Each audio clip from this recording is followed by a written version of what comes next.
لا الہ الا اللہ محمد رسول اللہ لا الہ۔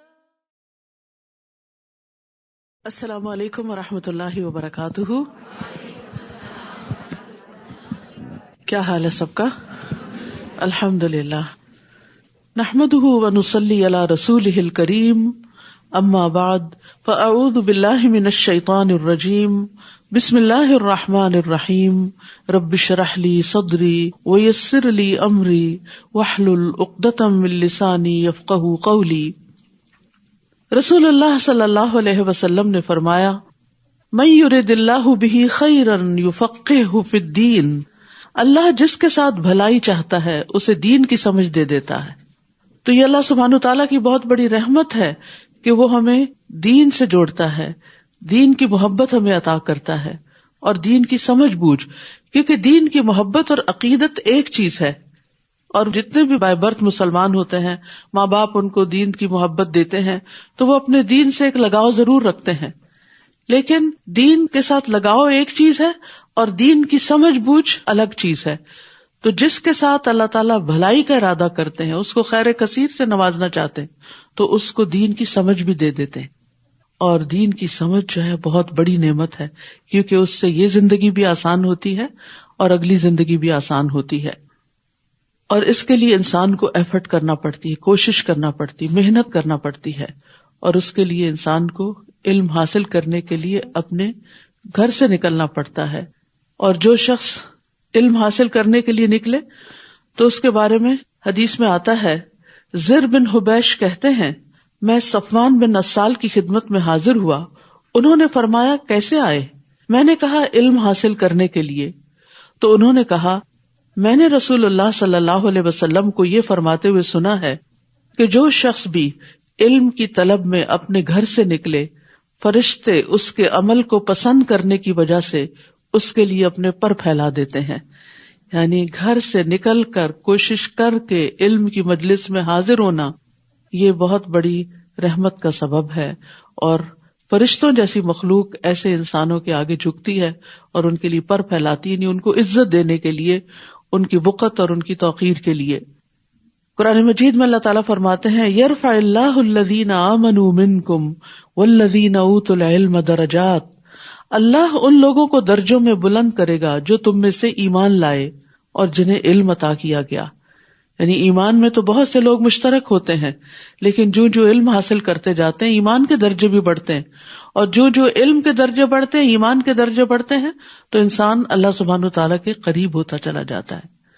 تو اصل عزت انسان کو مال سے نہیں ملتی، دنیا کے کسی اور جاہ و وقار سے نہیں، اللہ کے ہاں عزت انسان کو تقوی کی وجہ سے ملتی ہے، اور تقوی علم کے ساتھ آتا ہے۔ تقوی اللہ کے ڈر کا نام بھی ہے، اور انما یخشی اللہ من عبادہ العلماء، اللہ سے ڈرتے ہیں اس کے علم والے بندے۔ ابو ہریرہ رضی اللہ عنہ کہتے ہیں، میں نے رسول اللہ صلی اللہ علیہ وسلم سے سنا، آپ فرما رہے تھے، خبردار، بے شک دنیا ملعون ہے اور اس کی تمام چیزیں ملعون ہیں، یعنی اللہ کی رحمت سے دور کرتی ہیں، البتہ اللہ کا ذکر اور اس کی معاون چیزیں اور عالم یا متعلم، یعنی یہ اللہ کی رحمتوں میں ہے کہ انسان سیکھنے والا ہو یا پھر سکھانے والا ہو۔ تو اللہ سبحانہ وتعالی ہمیں اس کی توفیق عطا فرمائے۔ اور میں بہت اپریشیٹ کرتی ہوں ان خواتین کو جو صبح سویرے اپنے کام نپٹا کر دور دور سے سفر کر کے یہاں تک پہنچتی ہیں۔ کل ہی مجھے پتا چلا کہ جب اسکاربرو کے لوگ پہنچتے ہیں تو آلریڈی 2:45 ہو چکے ہوتے ہیں، اور پھر وہاں سے اتر کے دوبارہ جو اگلی بسز لیتے ہیں تو گھر پہنچتے ان کو کتنا وقت لگ جاتا ہوگا۔ لیکن یہ علم کا شوق ہے جو انہیں یہاں تک لے کر آتا ہے۔ اللہ تعالیٰ استقامت دے، اور باقی بھی جو لوگ مختلف جگہوں سے آ رہے ہیں، اللہ سبحانہ وتعالیٰ ان کا آنا بھی قبول کرے، اور ہر قدم پر فرشتے پر بچھائیں اور آپ کے درجات بلند ہوتے چلے جائیں۔ 5واں پارہ۔ اعوذ باللہ من الشیطان الرجیم، بسم اللہ الرحمن الرحیم، والمحصنات من النساء إلا ما ملكت أيمانكم كتاب الله عليكم وأحل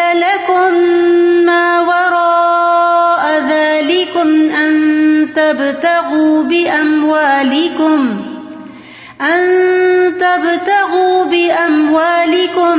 محصنين غير مسافحين فما استمتعتم به منهن فآتوهن أجورهن فريضة ولا جناح عليكم فيما تراضيتم به من بعد الفريضة إن الله كان عليما حكيما۔ شروع کرتی ہوں اللہ کے نام سے جو بے انتہا مہربان نہایت رحم فرمانے والا ہے۔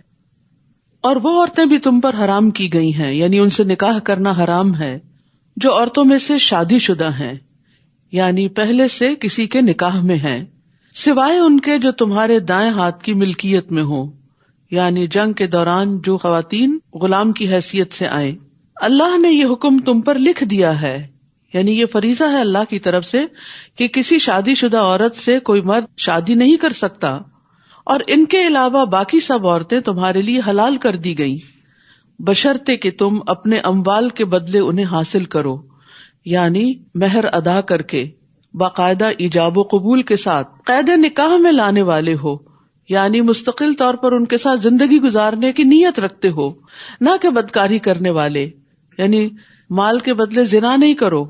پھر اس نکاح کے ساتھ جو بھی فائدہ تم ان سے اٹھاؤ تو انہیں ان کے مقرر کیے ہوئے مہر ادا کر دو، اور اس مہر کے مقرر کر دینے کے بعد باہم رضامندی سے اس میں کمی بیشی کرنے میں تم پر کوئی گناہ نہیں، یعنی مرد کے لیے لازم ہے کہ نکاح کے بعد عورت کو اس کا مہر ادا کرے، لیکن اگر اپنی خوشی سے عورت اس مہر میں سے کچھ کمی کر دیتی ہے یا اس کو معاف کر دیتی ہے، یعنی اسے جبراً معاف کروایا نہیں جاتا بلکہ خوشی سے اپنے شوہر کو کچھ گفٹ کر دیتی ہے، تو وہ اس کے لیے حلال ہے۔ تو اس میں کمی بیشی کرنے پر تم پر کوئی گناہ نہیں، بے شک اللہ بہت علم والا بہت حکمت والا ہے۔ تو یہاں سے یہ پتہ چلتا ہے کہ ایک مرد کو عورت کے ساتھ شرعی طریقے سے حلال طریقے سے رشتہ قائم کرنا چاہیے، نہ کہ غلط طریقوں سے تعلقات قائم کیے جائیں۔ اور نکاح کرنے کی اہمیت ہمارے دین میں ویسے بھی بہت ہے، کیونکہ یہ نصف دین کو مکمل کرنے کا ذریعہ ہے۔ رسول اللہ صلی اللہ علیہ وسلم نے فرمایا جب کوئی بندہ نکاح کر لیتا ہے تو وہ اپنا آدھا دین مکمل کر لیتا ہے، لہٰذا اسے چاہیے کہ باقی آدھے دین کے بارے میں اللہ سے ڈرتا رہے۔ اور جو کوئی تم میں سے آزاد مومن عورتوں سے نکاح کرنے کی وسعت نہ رکھتا ہو تو مومن لونڈیوں میں سے جو تمہارے دائیں ہاتھ کی ملکیت ہیں نکاح کر لے، اور اللہ تمہارے ایمان کو زیادہ جانتا ہے کہ اصل انسان کی عزت اور وقت اور قیمت اللہ کی نگاہ میں ایمان کے ساتھ ہے۔ تم میں سے بعض سے ہیں، یعنی لونڈی غلام بھی انسان ہی ہیں، تو ان لونڈیوں سے ان کے مالکوں کی اجازت سے نکاح کرو اور ان کے مہر انہیں معروف طریقے سے ادا کرو، یعنی اگر یہ غلام عورت سے بھی نکاح کرو گے تو مہر ادا کرنا ہوگا۔ وہ نکاح میں محفوظ ہونے والیاں ہوں، نہ کہ بدکاری کرنے والیاں اور نہ ہی چھپے دوست بنانے والیاں۔ تو جب وہ نکاح میں آ جائیں پھر اگر وہ کسی کھلی بے حیائی کا ارتکاب کریں تو ان پر پاک دامن عورتوں کے مقابلے میں آدھی سزا ہوگی۔ یہ اجازت اس کے لیے ہے، یعنی غلام عورت سے نکاح کرنے کی اجازت اس کے لیے ہے جو تم میں سے گناہ سے ڈرتا ہو، وہ کہیں زنا میں نہ پڑ جائے، حرام میں نہ پڑ جائے، اور اگر تم صبر کرو تو تمہارے لیے بہتر ہے، اللہ بہت بخشنے والا نہایت رحم کرنے والا ہے۔ یہاں پر لونڈیوں کے بارے میں بات کی گئی، بہت سے لوگوں کو آج بھی اس بات پر اعتراض ہوتا ہے۔ اسلام نے غلامی کو یکسر ختم نہیں کیا، لیکن ایسے بہت سے طریقے اختیار کیے کہ آہستہ آہستہ وہ ختم ہو کر رہ گئی، اور آج آپ دیکھتے ہیں کہ ایسی کوئی چیز پائی نہیں جاتی۔ لیکن اب بھی اگر کوئی ایسے مخصوص حالات پیدا ہوں تو اس زمانے میں جو اجازت دی گئی تھی اس کی بنیادی وجہ یہ تھی کہ کوئی بین الاقوامی قانون وار کیپٹیوز کے بارے میں نہیں تھا، تو جو لوگ جنگ میں پکڑے ہوئے آتے تھے ان کو بجائے اس کے کہ جیلوں میں رکھا جائے لوگوں پہ تقسیم کر دیا جاتا تھا، اور پھر ان کے حقوق ہوتے تھے جس کے بارے میں نبی صلی اللہ علیہ وسلم نے اپنے آخری دن آخری لمحوں میں جو آخری باتیں کی اس میں ایک نماز کی اور لونڈی غلاموں کے حقوق کی بات کی کہ ان کا اتنا خیال تھا آپ صلی اللہ علیہ وسلم کو۔ ایک اور اہم بات جو یہاں سے پتہ چلتی ہے وہ یہ کہ اللہ تمہارے ایمان کو زیادہ جانتا ہے. تو اس سے یہ پتہ چلتا ہے کہ ہمیں لوگوں کے باطن کا کھوج نہیں لگانا چاہیے کہ کس کا ایمان کتنا ہے اور کس کا تقویٰ کتنا ہے اور کون اللہ سے کتنا ڈرتا ہے. یہ تو سب کچھ اللہ کے حوالے کر دینا چاہیے. رسول اللہ صلی اللہ علیہ وسلم نے فرمایا مجھے اس کا حکم نہیں ہوا کہ لوگوں کے دلوں کی کھوج لگاؤں اور نہ اس کا حکم ہوا کہ ان کے پیٹ چاک کروں. تو اصل میں یہ ہے کہ انسان کو کسی کے ساتھ بھی معاملہ کرتے ہوئے اس کے ظاہر پر معاملہ کرنا چاہیے. اور یہاں زنا کی حرمت کے بارے میں بھی بات کی گئی. محصنات غیر مصافحات ولا متخذات اخدان. نبی صلی اللہ علیہ وسلم نے فرمایا اے عرب کی ہلاکت، میں تم سے جس چیز کے بارے میں سب سے زیادہ ڈرتا ہوں وہ زنا اور مخفی شہوت ہے. اور زانیہ عورت کی دعا بھی قبول نہیں ہوتی. نبی صلی اللہ علیہ وسلم نے فرمایا آدھی رات کو آسمان کے دروازے کھول دیے جاتے ہیں اور ایک پکارنے والا آواز دیتا ہے کہ کوئی دعا کرنے والا ہے کہ اس کی دعا قبول کی جائے، اور کوئی مانگنے والا ہے کہ اسے دیا جائے، کوئی مصیبت زدہ ہے کہ اس کی مصیبت دور کر دی جائے. یعنی آدھی رات کے بعد پکار آتی ہے اور وہ دعاؤں کی قبولیت کا وقت ہوتا ہے. پھر جو مسلمان اس وقت دعا کرتا ہے تو اللہ عز و جل اس کی دعا قبول کرتا ہے، سوائے زانیہ عورت کے جو اپنی شرمگاہ کے ذریعے کمائی کرتی ہے، یعنی اپنی عزت و جسم بیچتی ہے اور مال کماتی ہے. یرید اللہ لیبین لکم ویہدیکم سنن الذین من قبلکم ویتوب علیکم واللہ علیم حکیم. اللہ چاہتا ہے کہ وہ تمہارے لیے احکام خوب واضح کر دے اور تم سے پہلے نیک لوگوں کے طریقوں کی طرف تمہاری رہنمائی کرے اور تم پر مہربان ہو، اور اللہ بہت علم والا بہت حکمت والا ہے. اور اللہ چاہتا ہے کہ وہ تم پر مہربان ہو، اور جو لوگ خواہشات کی پیروی کرتے ہیں وہ چاہتے ہیں کہ تم سیدھے راستے سے انحراف کر کے گمراہ لوگوں کی طرف خوب مائل ہو جاؤ. تو اس سے یہ پتہ چلتا ہے کہ اللہ سبحانہ تعالیٰ نے جو احکامات ہمیں دیے ہیں ان میں بظاہر کچھ پابندیاں بھی محسوس ہوتی ہیں، لیکن یہ پابندیاں دراصل آسانیاں لاتی ہیں اور بہت سی آزادیاں انسانوں کے لیے مشکلات پیدا کر دیتی ہیں. اور اللہ چاہتا ہے کہ وہ تم پر مہربان ہو. یرید اللہ ان یخفف عنکم وخلق الانسان ضعیفا. اللہ چاہتا ہے کہ وہ تم سے بوجھ ہلکا کر دے اور انسان بہت کمزور پیدا کیا گیا ہے. یا ایھا الذین آمنوا لا تأکلوا اموالکم بینکم بالباطل. اے لوگو جو ایمان لائے ہو اپنے مالوں کو آپس میں باطل طریقے سے نہ کھاؤ، یعنی مال کمانے کے غلط طریقے اختیار نہ کرو. چوری، ڈاکہ، غصب، یتیموں کا مال لوٹ لینا، تو اس طریقے کے تمام مال ہتھیانے کے طریقے باطل طریقے ہیں، مگر یہ کہ باہمی رضامندی سے تجارت ہو اور تم اپنے آپ کو قتل نہ کرو. یعنی ایک دوسرے کو بھی قتل نہ کرو. کسی مسلمان بھائی کو قتل کرنا ایسے ہی جیسے خود کو قتل کرنا، کیونکہ پھر بدلے میں انسان قتل بھی کیا جاتا ہے. اور دوسرے یہ کہ سوئسائڈ کی ممانعت ہے. یہاں خودکشی جو ہے وہ کبیرہ گناہوں میں سے ایک ہے، اور خودکشی کرنے والا جو ہے قیامت کے دن اور پھر حساب کتاب کے بعد اگر اللہ تعالیٰ اس کو جہنم میں بھیج دیں تو مسلسل جہنم میں جلنے کے ساتھ ساتھ اس آلے سے یا اس طریقے سے اپنے آپ کو بار بار مارنے کی کوشش کرے گا جس طرح اس نے خود کو دنیا میں مارا.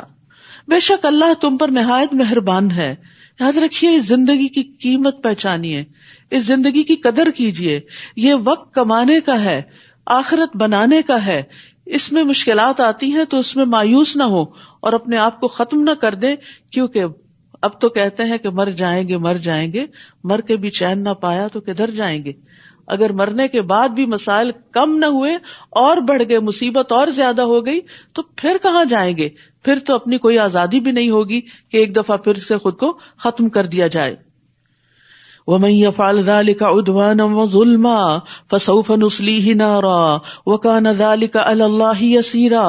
اور جو کوئی ظلم اور زیادتی سے ایسا کرے گا تو ہم ضرور اسے آگ میں جلائیں گے، اور یہ اللہ پر بہت آسان ہے. اگر تم ان بڑے بڑے گناہوں سے بچتے رہو گے جن سے تم روکے جاتے ہو تو ہم تمہاری برائیاں تم سے دور کر دیں گے اور تمہیں مقام عزت یعنی جنت میں داخل کریں گے. تو یہاں کبیرہ گناہوں سے بچنے کا حکم دیا جا رہا ہے. ابن عباس کہتے ہیں کہ ہر وہ گناہ کبیرہ ہے جس کو اللہ نے جہنم کی وعید یا لعنت یا غضب کی وعید پر ختم کیا، یعنی جس گناہ پر جہنم کی سزا بتائی گئی یا جس گناہ پر لعنت کی گئی وہ کبیرہ گناہ ہے۔ اللہ کے رسول صلی اللہ علیہ وسلم نے کچھ کبیرہ گناہوں کا ذکر کیا ہے، اس میں ایک اللہ کے ساتھ شرک کرنا، یہ سب سے بڑا کبیرہ گناہ ہے جس کی معافی ہی نہیں۔ پھر والدین کی نافرمانی کرنا۔ پھر آپ تکیہ لگائے ہوئے تھے، پھر اٹھ بیٹھے اور فرمایا خبردار اور جھوٹی گواہی دینا۔ پھر مسلسل اسی کی تکرار کرتے رہے یہاں تک کہ ہم لوگ کہنے لگے کاش آپ خاموش ہو جائیں۔ اسی طرح ایک اور روایت میں آپ صلی اللہ علیہ وسلم نے فرمایا 7 ہلاکت خیز گناہوں سے بچو۔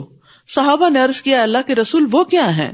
آپ نے فرمایا اللہ کے ساتھ شریک ٹھہرانا، جادو کرنا، کسی جان کو قتل کرنا جسے اللہ نے حرام ٹھہرایا مگر حق کے ساتھ جائز ہے، سود کھانا، یتیم کا مال ہڑپ کرنا، لڑائی کے دن پیٹ پھیر کر بھاگ جانا، اور پاک دامن ایمان والی بھولی بھالی خواتین پر زنا کی تہمت لگانا، یعنی معصوم خواتین کے اگینسٹ کوئی اسکینڈل کھڑے کر دینا۔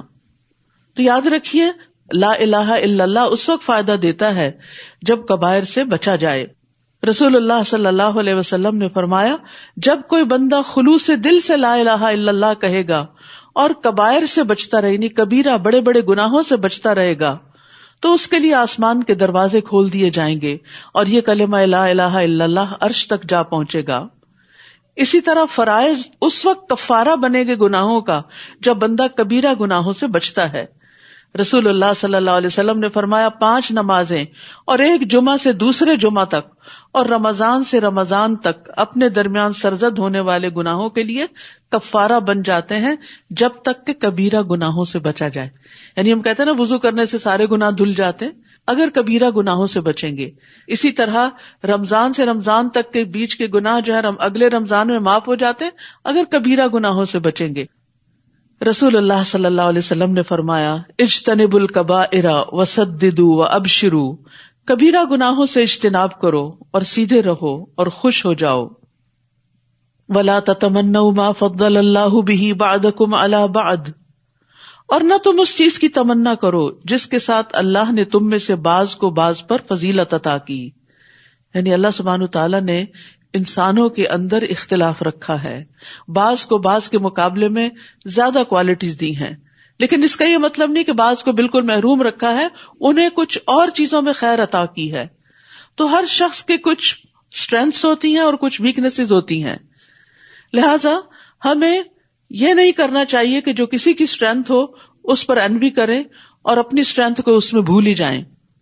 مردوں کے لیے اس میں سے حصہ ہے جو انہوں نے کمایا اور عورتوں کے لیے اس میں سے حصہ ہے جو انہوں نے کمایا، یعنی اصل چیز تو یہ دیکھی جائے گی کہ تم کر کے کیا آئے ہو، نہ کہ یہ دیکھا جائے گا کہ کس کو کتنی زیادہ کون سی کوالٹیز ملی تھی۔ دیکھا جائے گا کہ ان کوالٹیز کو، ان اسٹرینتھس کو اس نے کس خیر کے کام میں لگایا اور اپنے لیے کیا کما کے لایا۔ اور اللہ سے اس کے فضل کا سوال کرو، بے شک اللہ ہر چیز کو خوب جاننے والا ہے۔ یعنی انسان لوگوں کو ملنے والی نعمتوں پر جلنے، کڑنے اور حسد کرنے کی بجائے اللہ سے اس کا فضل مانگے کہ یا اللہ تو نے اس کو عطا کیا تو مجھے بھی عطا کر سکتا ہے، تو مجھے عطا کر۔ لیکن صرف انسان کمپیئر کرتا رہے، اپنے بچے کو کسی کے بچے کے ساتھ، اپنے آپ کو کسی اور کے ساتھ، اپنے شوہر کو کسی اور کے شوہر کے ساتھ، تو سوائے حسرتوں کے کچھ حاصل نہیں ہوگا، کیونکہ ہم ان کی صرف ظاہری کچھ خوبیاں دیکھ رہے ہوتے ہیں اور ان کے جو چھپے ہوئے عیب ہیں وہ ہمیں نہیں پتا ہوتے۔ تو اس لیے کبھی بھی یہ نہیں کہنا چاہیے کہ میرا بچہ فلاں کے بچے کی طرح ہو جائے یا میں فلاں کی طرح ہو جاؤں، نہیں، اللہ سے فضل مانگتے یا اللہ تو اپنی نگاہوں میں بڑا کر دے اور تو اپنے فضل سے نعمتیں عطا کر دے، کیونکہ یہ حسرت جو ہوتی ہے کہ میں فلاں کی طرح کیوں نہیں، یہ حسد کی راہ ہموار کرتی ہے اور پھر دوسرے کی نعمت کے زوال کی تمنا کرتی ہے، جو کہ ایک حرام فعل ہے اور یہ دل کی ایسی کمائی ہے جس پر پوچھ ہوگی۔ اس لیے اللہ کا فضل مانگنا چاہیے۔ اور یہ بھی کہا گیا کہ اس آیت کا سبب نزول یہ ہے کہ بعض عورتوں نے کہا کاش ہم وراثت میں مردوں کے برابر ہوتی اور جہاد میں ان کے ساتھ شریک ہوتی، تو یہ آیت انہیں اس چیز سے منع کرنے کے لیے نازل ہوئی کہ مردوں کی برابری کی خواہش کرنا اللہ کے حکم کو رد کرنا ہے۔ کیونکہ عورتوں کی اپنی کچھ اسٹرینتھس ہیں، ان کے اپنے کچھ ایسے کام اور مواقع ہیں جن سے ان کے درجات بلند ہوتے ہیں. مثلا ماں کی حیثیت سے ایک عورت کا درجہ اور مقام باپ کے مقابلے میں، مرد کے مقابلے میں 3 گنا زیادہ ہے. سب سے زیادہ حسن سلوک ماں کے ساتھ کرنے کو کہا گیا ہے. اسی طرح ماں جو بچوں کو جنم دیتی ہے اور جو دودھ پلاتی ہے اور جو تربیت دیتی ہے، اس میں جتنا زیادہ اس کا حصہ ہوتا ہے اتنا ہی زیادہ اس کا اجر و ثواب بھی ہوتا ہے. لہٰذا ایک دوسرے کے مقابلے پر رہنے سے انسان کے اندر سوائے حسرتوں کے کچھ پیدا نہیں ہوتا.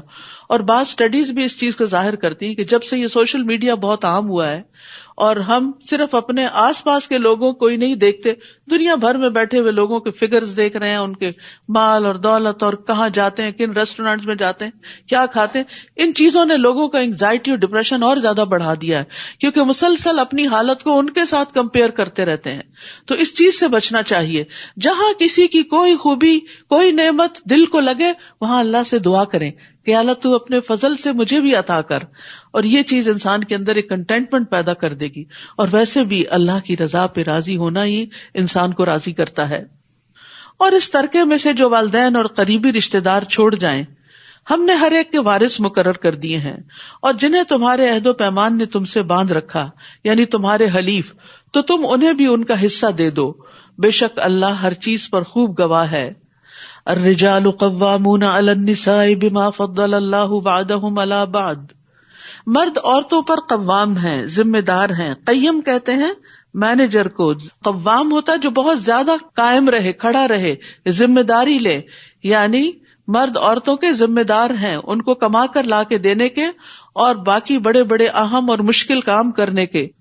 کہ اللہ نے ان میں سے بعض کو بعض پر فضیلت دی. اس کا یہ مطلب نہیں صرف مردوں کو ہی فضیلت دی ہے، عورتوں کو بعض پر.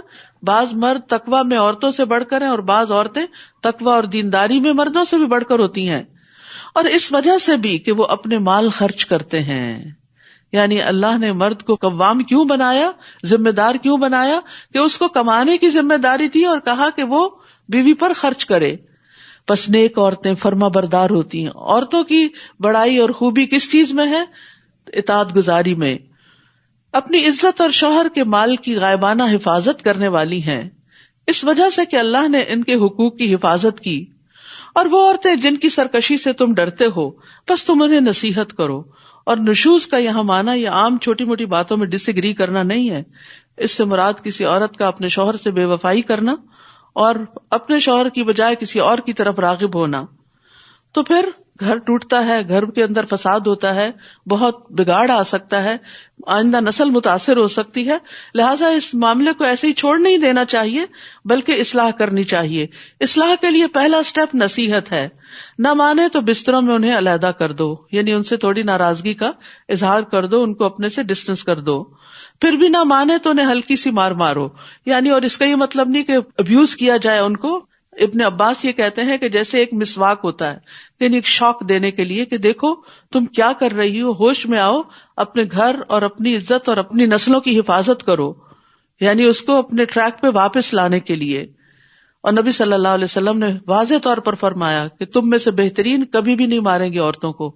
یعنی یہ ایک صرف سولوشن بتایا گیا ہے انتہائی ایکسٹریم کیسز میں، بالکل ایسے ہی جیسے آپریشن یا سرجری کی ضرورت ہوتی ہے انتہائی ایکسٹریم کیس میں، کہ جب کسی دوا سے کسی پھوڑے کا علاج نہیں ہوتا یا کسی چیز کا، تو پھر اس کو کاٹ کے الگ کیا جاتا ہے. پھر اگر وہ تمہاری اطاعت کرنے لگیں تو ان کو ستانے کا کوئی راستہ تلاش مت کرو. یعنی عورتوں کو ستانا نوبل مردوں کا کام نہیں ہوتا. بے شک اللہ بہت بلند، بہت بڑا ہے. اگر تم عورت کو کمزور سمجھ کے اس پہ ظلم کرو گے تو اللہ تم سے بڑا ہے، وہ تم سے پوچھے گا. اور یہاں نیک بیوی کی جو خوبیاں بتائی گئیں وہ کیا ہیں؟ رسول اللہ صلی اللہ علیہ وسلم نے فرمایا دنیا فائدے کی چیز ہے اور دنیا کی بہترین متاع نیک عورت ہے. رسول اللہ صلی اللہ علیہ وسلم نے فرمایا 4 چیزیں خوش بختی کی علامت ہیں: نیک بیوی، کھلا گھر، نیک ہمسایہ، اچھی سواری. اور 4 چیزیں بدبختی کی علامت ہیں: برا ہمسایہ، بری بیوی، تنگ گھر اور بری سواری.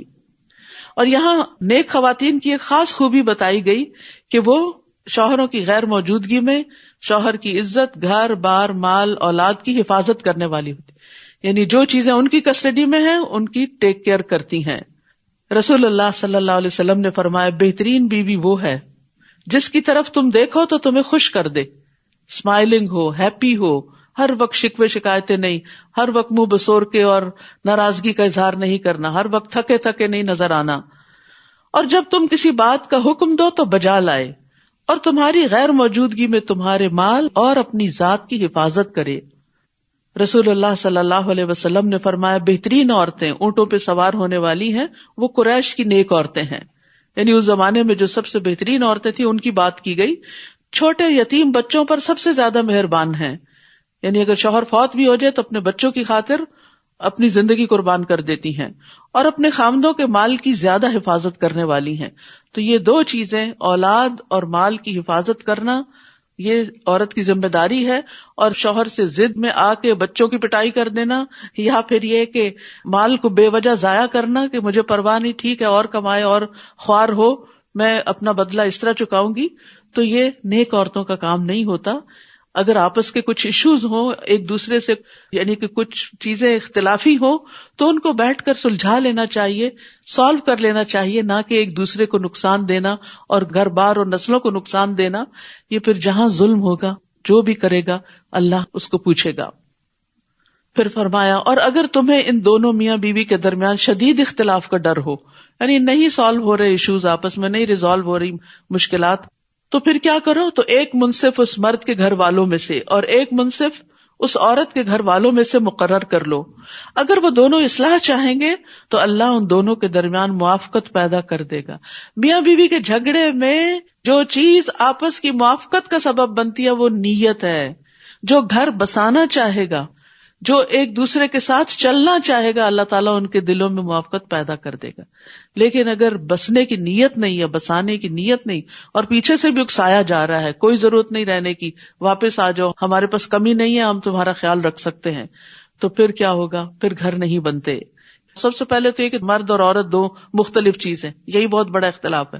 پھر اس کے بعد سوچ کا اختلاف ہوتا ہے، پھر اس کے بعد پسند ناپسند کا ہوتا ہے، بیک گراؤنڈ کا ہوتا ہے، بہت ساری چیزیں اختلاف کا سبب ہوتی ہیں. تو یہ اختلاف جو ہے یہ اللہ سبحانہ وتعالیٰ کا ایک طریقہ ہے. کائنات کے اندر ہر چیز کے اندر اختلاف ہے. کوئی درخت بہت بڑے اور گھاس جتنا بھی عرصہ اس کو پانی دیتے رہے وہ گھاس ہی رہے گی، وہ بڑی نہیں ہو سکتی، اور اس کا حسن گھاس رہنے میں ہی ہے، نہ کہ درخت بننے میں. ذرا سا وہ اونچا ہوتا ہے تو کیا کر دیتے ہیں، اس کو کاٹ دیتے ہیں، کیونکہ اس کی خوبصورتی بچھنے میں ہے. تو اسی طرح ہر ایک کا مختلف رول ہوتا ہے سوسائٹی کے اندر.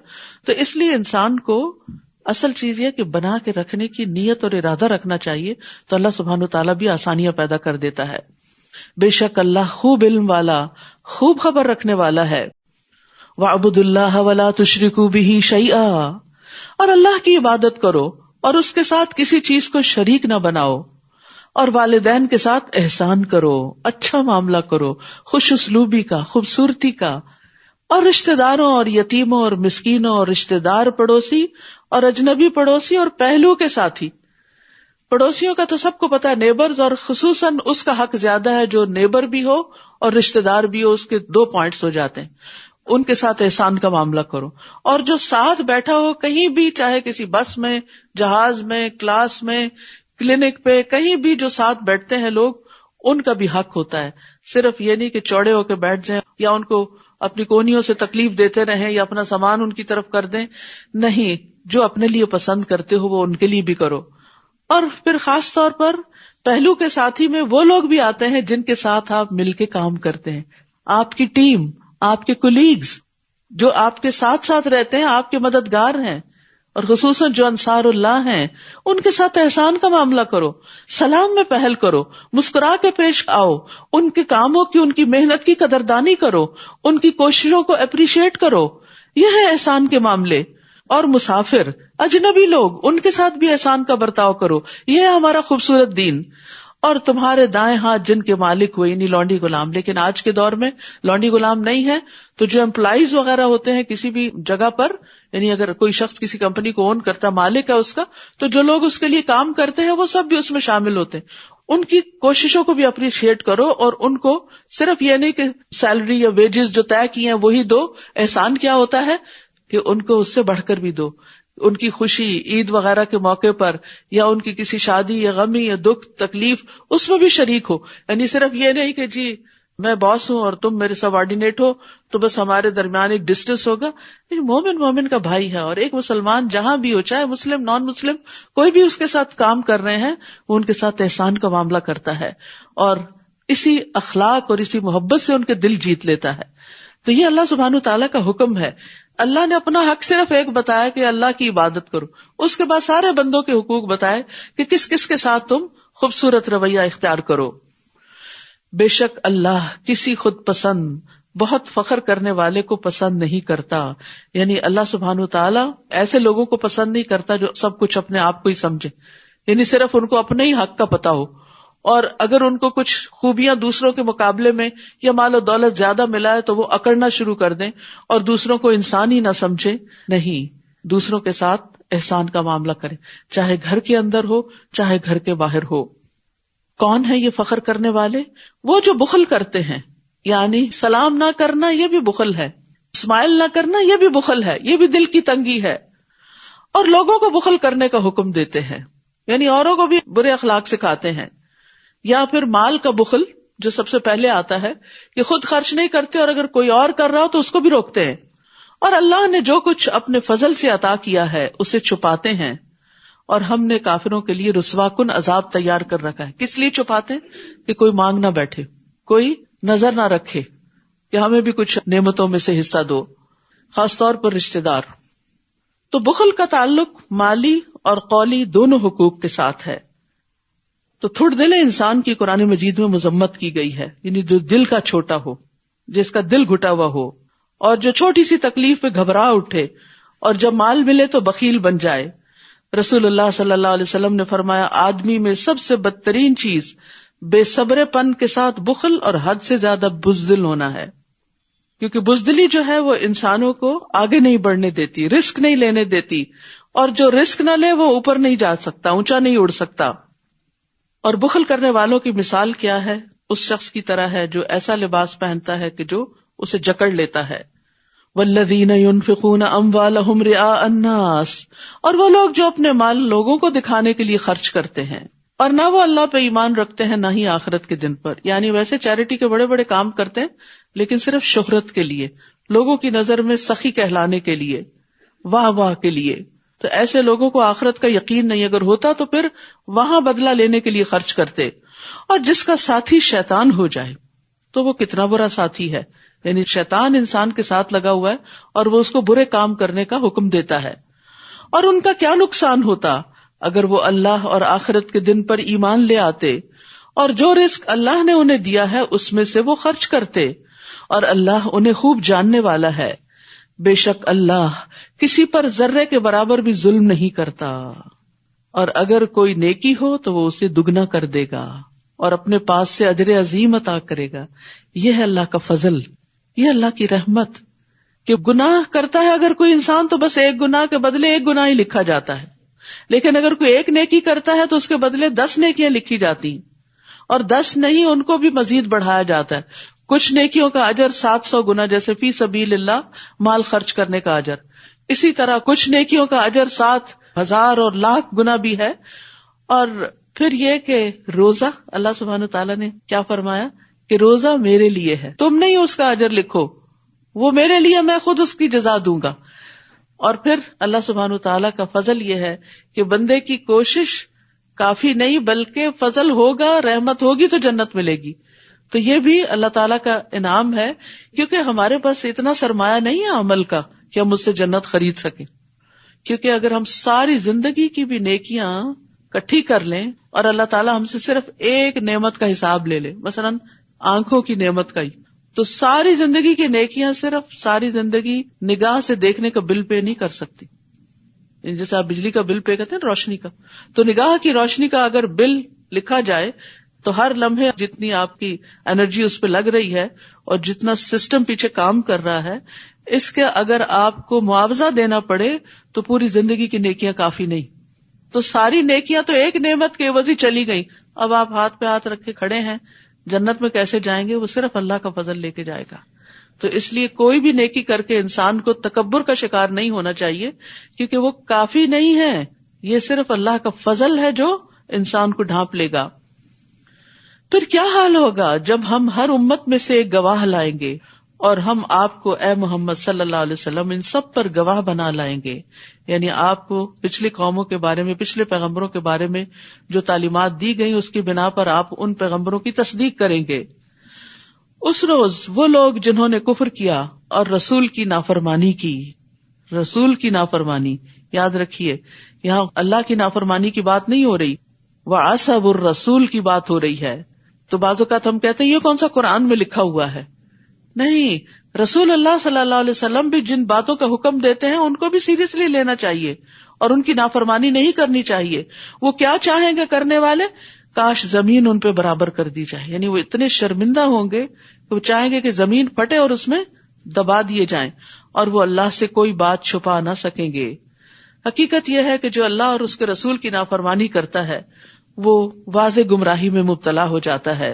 وَمَن يَعْصِ اللَّهَ وَرَسُولَهُ فَقَدْ ضَلَّ ضَلَالًا مُبِينًا. پھر فرمایا یا ایھا الذین آمنوا لا تقربوا الصلاۃ وانتم سکارى حتی تعلموا ما تقولون. اے لوگو جو ایمان لائے ہو، جب تم نشے کی حالت میں ہو تو نماز کے قریب نہ جاؤ یہاں تک کہ تم جان لو جو تم کہتے ہو. اسی لیے شدید نیند کی حالت میں بھی نماز نہیں پڑھنی چاہیے، کیونکہ انسان کے منہ سے کچھ نکلنے لگتا ہے. اور نہ ہی حالت جنابت میں نماز پڑھو، ناپاکی کی حالت میں، بڑی ناپاکی کی طرف اشارہ ہے. مگر یہ کہ مسجد کے راستے سے گزرنے والے، یعنی مسجد سے گزر سکتے اس حال میں، کیونکہ نبی صلی اللہ علیہ وسلم کے زمانے میں کچھ لوگوں کے گھر اس طرح تھے کہ ان کو مسجد نبی کے اندر سے گزر کے جانا پڑتا تھا. تو ان کو اجازت دی گئی کہ اگر وہ پاک نہیں اور انہیں صرف گزرنے کی ضرورت ہے تو وہ گزر سکتے ہیں. یہاں تک کہ غسل کر لو، یعنی نماز ادا کرنے کے لیے، عبادت کے لیے غسل کرنا ضروری ہے. اور اگر تم بیمار ہو یا سفر پر ہو یا تم میں سے کوئی ایک قضائے حاجت سے آئے یا تم نے عورتوں کو چھوا ہو یعنی صحبت کی ہو، پھر تم پانی نہ پاؤ، یعنی غسل جنابت لازم ہے، وضو کی ضرورت ہے، نماز کا وقت آ گیا ہے، پانی کوئی نہیں، اب کیسے نہائیں؟ کیا نماز چھوڑ دیں؟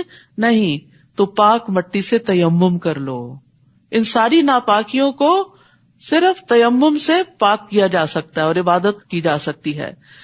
اور اس میں صرف چہرے اور ہاتھوں کا مسح ہے، یعنی مٹی سارے جسم پر ملنے کی ضرورت نہیں، صرف ہاتھ کو مٹی پہ مار کے، اس میں پھونک مار کے چہرے پہ پھیر لیا جائے اور دونوں ہتھیلیوں پہ پھیر لیا جائے، تیمم ہو جاتا ہے. That's it. کیونکہ اصل چیز اللہ کا حکم ہے. مٹی بھی پاک کرنے والی ہے، مٹی کے اندر ایسے بیکٹیریاز ہوتے ہیں کہ جو صاف کرتے ہیں نجاستوں کو، لیکن یہ ہے کہ اصل چیز اللہ کا حکم ہی ہے. رسول اللہ صلی اللہ علیہ وسلم نے فرمایا زمین کو چھوا کرو کیونکہ یہ تمہارے ساتھ شفقت کرنے والی ہے. بعض اوقات ہم مٹی پہ پاؤں نہیں رکھنا چاہتے، اور آج آپ دیکھیں ریسرچز یہ بتاتی ہیں کہ بہت سی بیماریوں کا علاج ننگے پاؤں مٹی پہ چلنا ہے. اسی لیے لوگ بیچز پہ جاتے ہیں اور ریت پر چلتے ہیں اور مٹی میں لوٹ پوٹ ہوتے ہیں، کیونکہ بہت سی ایسی چیزیں جسم سے نکل جاتی ہیں جو مٹی ہی نکال سکتی ہے. تو یاد رکھیے تیمم کا حکم مسلمانوں کے لیے اللہ سبحانہ تعالیٰ کی طرف سے ایک آسانی ہے، اور یہ محمد صلی اللہ علیہ وسلم کی امت کی خصوصیت بھی ہے. رسول اللہ صلی اللہ علیہ وسلم نے فرمایا مجھے 5 چیزیں ایسی عطا کی گئی جو مجھ سے پہلے کسی پیغمبر کو نہیں دی گئی، جن میں سے ایک یہ ہے کہ زمین کو میرے لیے سجدہ گاہ اور طہارت کا ذریعہ بنا دیا گیا. یعنی کہیں سے بھی مٹی لے کے آپ تیمم کر سکتے ہیں بشرطے کہ پاک ہو. اور دوسرے یہ کہ کہیں پر بھی نماز ادا کر سکتے ہیں. جہاں نماز کا وقت آئے پانی نہ ملے تیمم کر کے نماز پڑھ لیں. جان کی ہلاکت کا ڈر ہو تو بھی تیمم کر کے نماز پڑھ لیں. یعنی اگر ٹھنڈا پانی ہے اور آپ کو پتا ہے کہ اگر آپ اس سے نہائے تو پھر جان بچانی مشکل ہوگی، یہ شدید بیمار ہو جائیں گے، تو بھی تیمم کر لیں. اور اللہ بہت معاف کرنے والا ہے، بہت بخشنے والا ہے. پھر فرمایا الم تر الی الذین اوتوا نصیبا من الکتاب، کیا آپ نے ان لوگوں کی طرف نہیں دیکھا جو کتاب کا ایک حصہ دیے گئے؟ وہ گمراہی خریدتے ہیں اور چاہتے ہیں کہ تم بھی سیدھے راستے سے بھٹک جاؤ، اور اللہ تمہارے دشمنوں کو خوب جانتا ہے، اور کافی ہے اللہ دوست اور کافی ہے اللہ مددگار. یہاں نبی صلی اللہ علیہ وسلم کو تسلی دی جا رہی ہے کہ آپ دشمنوں کی طرف سے پریشان نہ ہوں، کیونکہ وَكَفَى بِاللَّهِ وَلِيًّا وَكَفَى بِاللَّهِ نَصِيرًا، اللہ آپ کے معاملے کی ذمہ داری لے لے گا اور جس چیز کے ساتھ چاہے گا آپ کو فائدہ دے گا، اور اللہ ان کی چالوں اور ان کے شر سے آپ کو دور کر دے گا. آپ اللہ کی دوستی اور اللہ کی مدد کو اپنے لیے کافی سمجھیں. اور یہ توکل ہر مسلمان کے لیے ضروری ہے. بہت دفعہ ایسا ہوتا ہے کہ انسان بہت اچھے اچھے کام کر رہا ہوتا ہے، لیکن دوسرے لوگ غلط فہمی کا شکار ہو کر آپ کے دشمن بن جاتے ہیں اور آپ پر طرح طرح کے الزام لگانے لگتے ہیں. پھر آپ پریشان ہوتے ہیں اور سوچنے لگتے ہیں کہ بہتر ہے میں یہ کام ہی چھوڑ دوں. خاص طور پر اگر دین کا کام ہو، لوگوں کو خیر اور نیکی کی طرف بلانا ہو، تو انسان بد دل ہونے لگتا ہے. تو پیغمبر تو یہ کام نہیں چھوڑ سکتے تھے، ان پر تو فرض تھا. عام انسان تو ہو سکتا ہے کہ ایک نہیں تو دوسرا کام کر لے، نیکی کا ایک موقع نہیں تو دوسرا کوئی اس کو مل جائے، لیکن پیغمبر کے لیے تو ایسی کوئی چوائس نہیں ہے کہ وہ لوگوں تک حق بات نہ پہنچائے یا لوگوں کو اللہ کا پیغام نہ دے. تو جتنی پھر ذمہ داری بڑی ہوتی ہے اتنی سپورٹ بھی زیادہ ہوتی. تو اللہ تعالیٰ تسلی دے رہے ہیں کہ آپ اپنا کام کرتے چلے جائیں اور اپنے دشمنوں کی طرف سے بے فکر ہو جائیں. ان کے مقابلے کے لیے اللہ آپ کو کافی ہے. اور ایک حقیقت ہے کہ خیر اور بھلائی کا کوئی بھی کام کرنے کے لیے صرف کوششیں کافی نہیں ہوتی، اللہ کی مدد ضروری ہوتی. اس لیے جب بھی امر بالمعروف کریں، یعنی کسی کو کوئی اچھی بات بتانے لگے، پہلے اللہ سے دعا کریں دل ہی دل میں کہ اللہ میری بات میں اثر ڈال دے اور اس شخص کو میری بات سے فائدہ پہنچا. اگر کوئی غلط کام کر رہا ہے، چاہے اپنا بچہ ہی کر رہا ہے، تو اس کو بھی روکنے کے لیے پہلے اللہ سے مدد مانگے کہ اللہ تیری مدد چاہیے، تو میری زبان میں ایسی تاثیر پیدا کر کہ میں اس سے بات کروں تو یہ اپنے اس نقصان کو سمجھ جائے جو یہ خود اپنے ہاتھوں کر رہا ہے. تو انشاءاللہ اس طرح اللہ کے بھروسے پر، اللہ سے دعا کر کے، اللہ پہ توکل کر کے انسان خیر اور بھلائی کے کاموں میں آگے بڑھ سکتا ہے. ورنہ شیطان انسان کو ڈراتا ہے اور ذرا سی مخالفت آنے پر انسان بددل ہو کے پیچھے ہٹ جاتا ہے. تو اس کی پرواہ نہیں کرنی چاہیے. پھر فرمایا من الذین ہادوا یحرفون الکلم عن مواضعہ، وہ لوگ جو یہودی بن گئے ان میں سے کچھ لوگ الفاظ کو ان کی جگہوں سے تبدیل کر دیتے ہیں، یعنی اللہ کے اتارے ہوئے کلام میں خود تبدیلیاں کر دیتے ہیں. وہ کہتے ہیں سنا ہم نے اور نافرمانی کی ہم نے، یعنی جب آیات نازل ہوتی تو کہتے سن لیا ہم نے، اور دل میں یا ہلکی آواز سے کہتے ہم نے ماننا کوئی نہیں. اور یہ آپ دیکھیے کہ آج کئی مسلمانوں کا بھی یہی حال ہے کہ وہ اللہ تعالیٰ کے احکامات سن لیتے ہیں پھر کہتے ہیں تو بڑا مشکل ہے، میرے لیے تو مشکل ہے، میں تو نہیں کر سکتی. چاہے زبان سے کہیں یا دل سے کہیں، نہیں، کوئی حکم جو مشکل لگے تو کہا کرے اللہ میں نے سن لیا، میں اطاعت کروں گی تو مجھے مدد دے گا تیری توفیق سے، یا اللہ میرے لیے آسان کر دے. کم از کم منیمم اچھے کام کی نیت ضرور کر لے، باقی تو پھر اللہ کی دی ہوئی توفیق سے ہی ہوتا ہے. لیکن یہ کہنا نہیں اٹس ناٹ پاسبل، آج کے دور میں یہ نہیں ہو سکتا، یہ تو اس زمانے کی بات ہے، اس طرح کی باتیں درست نہیں. کیونکہ قرآن جو ہے وہ ہر دور کے لیے، قیامت تک اب اور کوئی نئی کتاب نہیں آنے والی، یہی کتاب ہمارے لیے، کوئی اور رسول آنے والا نہیں. محمد صلی اللہ علیہ وسلم کی تعلیمات ہی ہمارے لیے کافی ہیں. اس دور میں بھی کچھ چیزیں مشکل تھیں اور کچھ آسان تھیں. آج کے دور کی اپنی مشکلات ہیں، کچھ چیزیں آسان ہیں کچھ مشکل ہیں.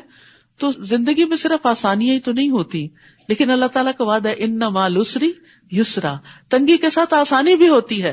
اس لیے سمعنا و اطعنا، یہ کس نے کہا تھا؟ سورۃ البقرہ کا آخر یاد کرے، صحابہ کرام نے سمعنا و اطعنا. لیکن منافقین کیا کہتے ہیں؟ سمعنا و عصینا، اور سنو مگر تم نہ سنوائے جاؤ. یہ بھی ایک بددعائیہ انداز میں بات کرتے تھے وہ، اور دین میں عیب لگانے کے لیے اپنی زبانوں کو موڑتے ہوئے رائنا کہتے ہیں. اور اگر وہ اس کی بجائے کہتے سنا ہم نے اور اطاعت کی ہم نے، اور سنیے اور ہماری طرف نظر کیجیے، تو یقیناً یہ ان کے لیے بہتر اور زیادہ درست ہوتا.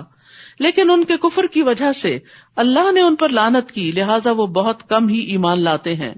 اے لوگو جو کتاب دیے گئے ہو اس پر ایمان لاؤ جو ہم نے نازل کیا، جو تصدیق کرنے والا ہے اس کتاب کی جو تمہارے پاس ہے.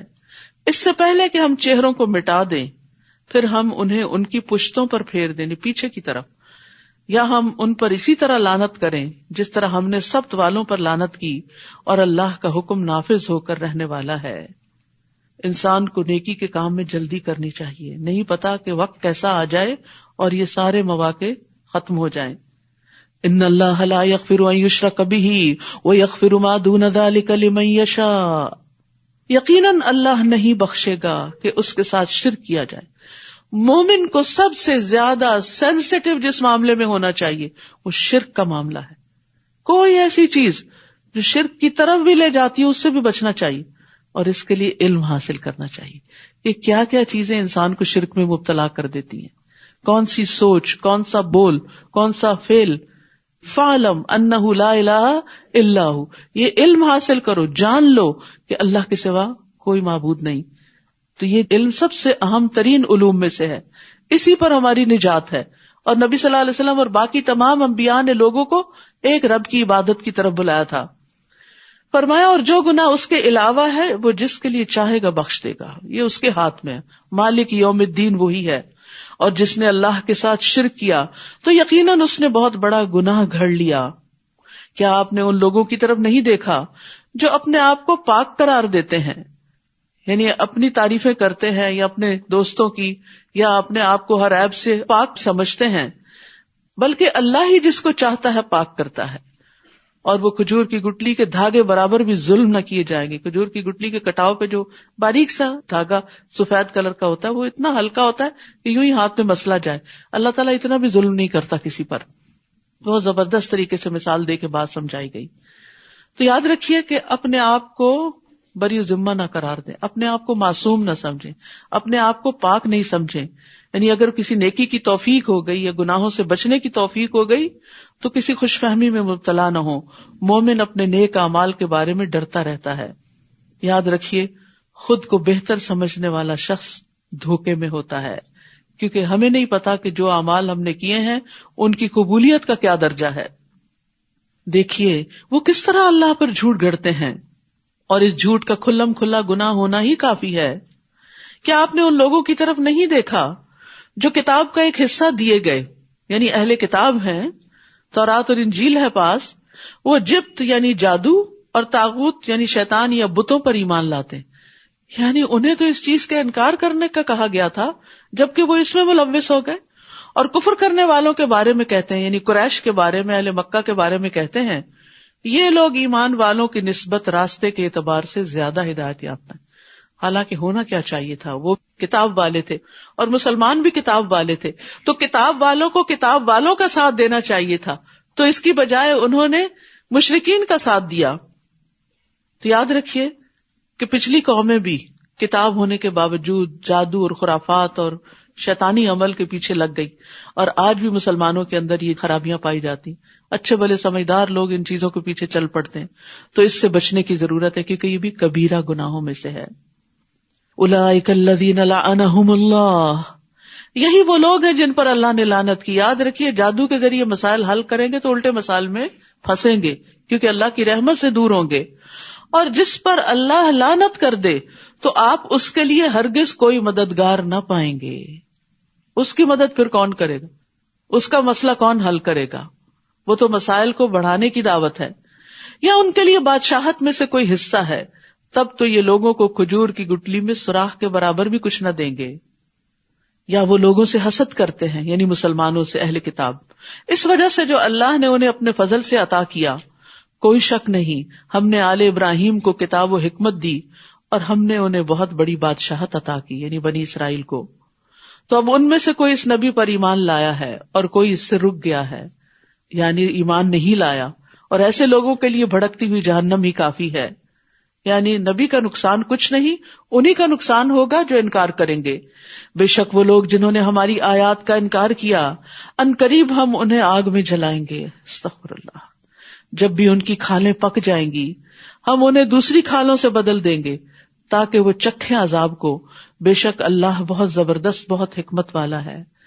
جہنم میں جہنمی کے جسم کی کھال 70 بالشت چوڑی ہو جائے گی. اتنی موٹی کھال ہوگی جو جلے گی، اور وہ اتنا موٹا ہو جائے گا، اتنا بڑا ہو جائے گا کہ کان کی لو سے کندھے تک کا فاصلہ 700 سال کے برابر، ایک ڈاڑھ احد پہاڑ کے برابر. یہ ان کا حال ہو جائے گا وہاں پھول پھول کے آگ سے. موٹاپا تو بذات خود ہی ایک عذاب ہوتا ہے، اور کہاں یہ کہ آگ اور اس کے اوپر سے اتنا موٹاپا اور پھر آگ میں جلنا. شرک اور اللہ کی نافرمانی اور کبیرہ گناہوں کا ارتکاب کوئی کھیل نہیں ہے، انسان کے لیے ہلاکت ہے ان چیزوں میں. اس لیے اپنی زندگی میں ہی توبہ کر لینی چاہیے. اور وہ لوگ جو ایمان لائے اور انہوں نے نیک عمل کیے، ہم ان قریب انہیں ایسے باغات میں داخل کریں گے جن کے نیچے سے نہریں بہتی ہیں، وہ ان میں ہمیشہ ہمیشہ رہنے والے ہیں. ان کے لیے ان باغوں میں انتہائی پاکیزہ بیویاں ہیں اور ہم انہیں گھنے سائے میں داخل کریں گے.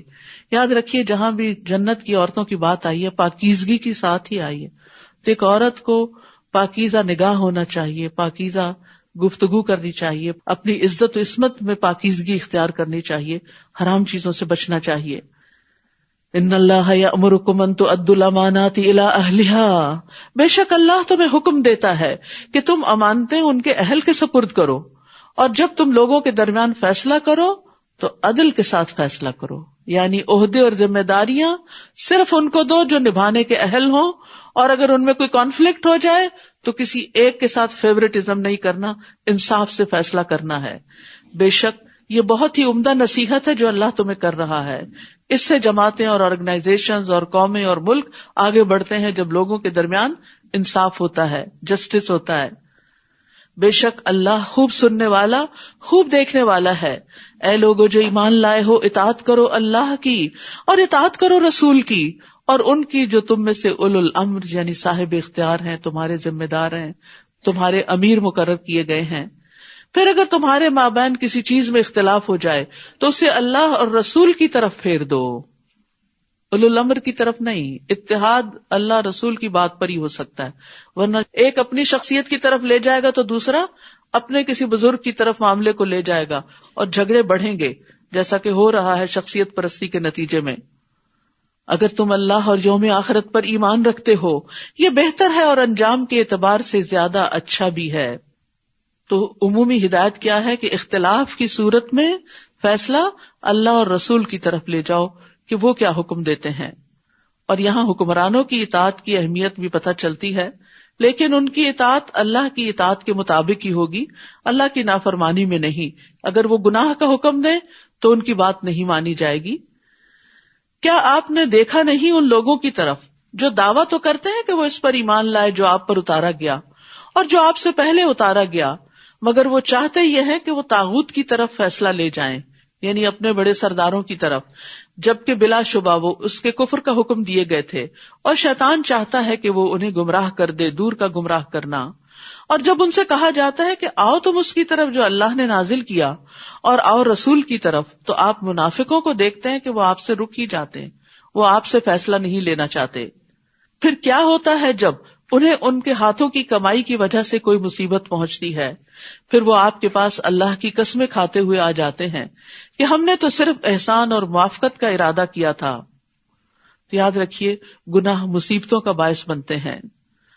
دوسری جگہ بھی آتا ہے وما اصابکم من مصیبت فبما کسبت ایدیکم ویعفو عن کثیر، اور تمہیں جو بھی مصیبت پہنچی تو وہ اس وجہ سے ہے جو تمہارے ہاتھوں نے کمایا، تمہاری اپنی غلطیاں ہیں، اور وہ بہت سی چیزوں سے درگزر کر جاتا ہے. یہی وہ لوگ ہیں کہ اللہ جانتا ہے جو ان کے دلوں میں ہے، تو آپ ان سے اعراض کریں اور انہیں نصیحت کریں اور ان سے ایسی بات کہیں جو ان کے دلوں تک پہنچ جائے. یعنی وہ لوگ جو آپ سے بے رخی کرتے ہیں، آپ کی طرف نہیں آتے، آپ کے مقام کی قدر نہیں کرتے، تو ان کی ان باتوں کو بھی اگنور کر دیں، نصیحت کر دیں اور کوئی ایسی بات کریں کہ ان کے دل بھی نرم ہو جائیں. یہ ہے پیغمبرانہ اخلاق، اور اسی اخلاق کی ہمیں بھی پیروی کرنی چاہیے کہ اپنے مخالفین یا ایسے لوگ جو عزت نہ کریں، قدر نہ کریں، تو ان کے ساتھ بھی احسان کا معاملہ کرتے رہیں. اور نہیں بھیجا ہم نے کوئی بھی رسول مگر اس لیے کہ وہ اللہ کے اذن کے ساتھ اطاعت کیا جائے، اور اگر وہ آ جاتے آپ کے پاس جب انہوں نے اپنی جانوں پہ ظلم کیا تھا، پھر وہ اللہ سے بخشش مانگتے اور رسول بھی ان کے لیے بخشش مانگتے، تو ضرور وہ اللہ کو بہت توبہ قبول کرنے والا، نہایت رحم کرنے والا پاتے. تو یاد رکھیے گناہ انسان کے لیے مصیبتوں کا باعث بنتے ہیں، رزق سے محروم کر دیتے ہیں، بعض اوقات صحت کے مسائل سے دوچار کر دیتے ہیں. تو ان سارے مسائل سے نکلنے کا راستہ استغفار ہے، اللہ سے خوب خوب معافی مانگنا ہے. اور ایک کارڈ بھی یہاں پر ہے جس میں ہم نے کوشش کی کہ جو دعائیں استغفار کی قرآن مجید میں ہیں یا نبی صلی اللہ علیہ وسلم کی صحیح احادیث سے ثابت ہیں وہ جمع کر دی جائیں.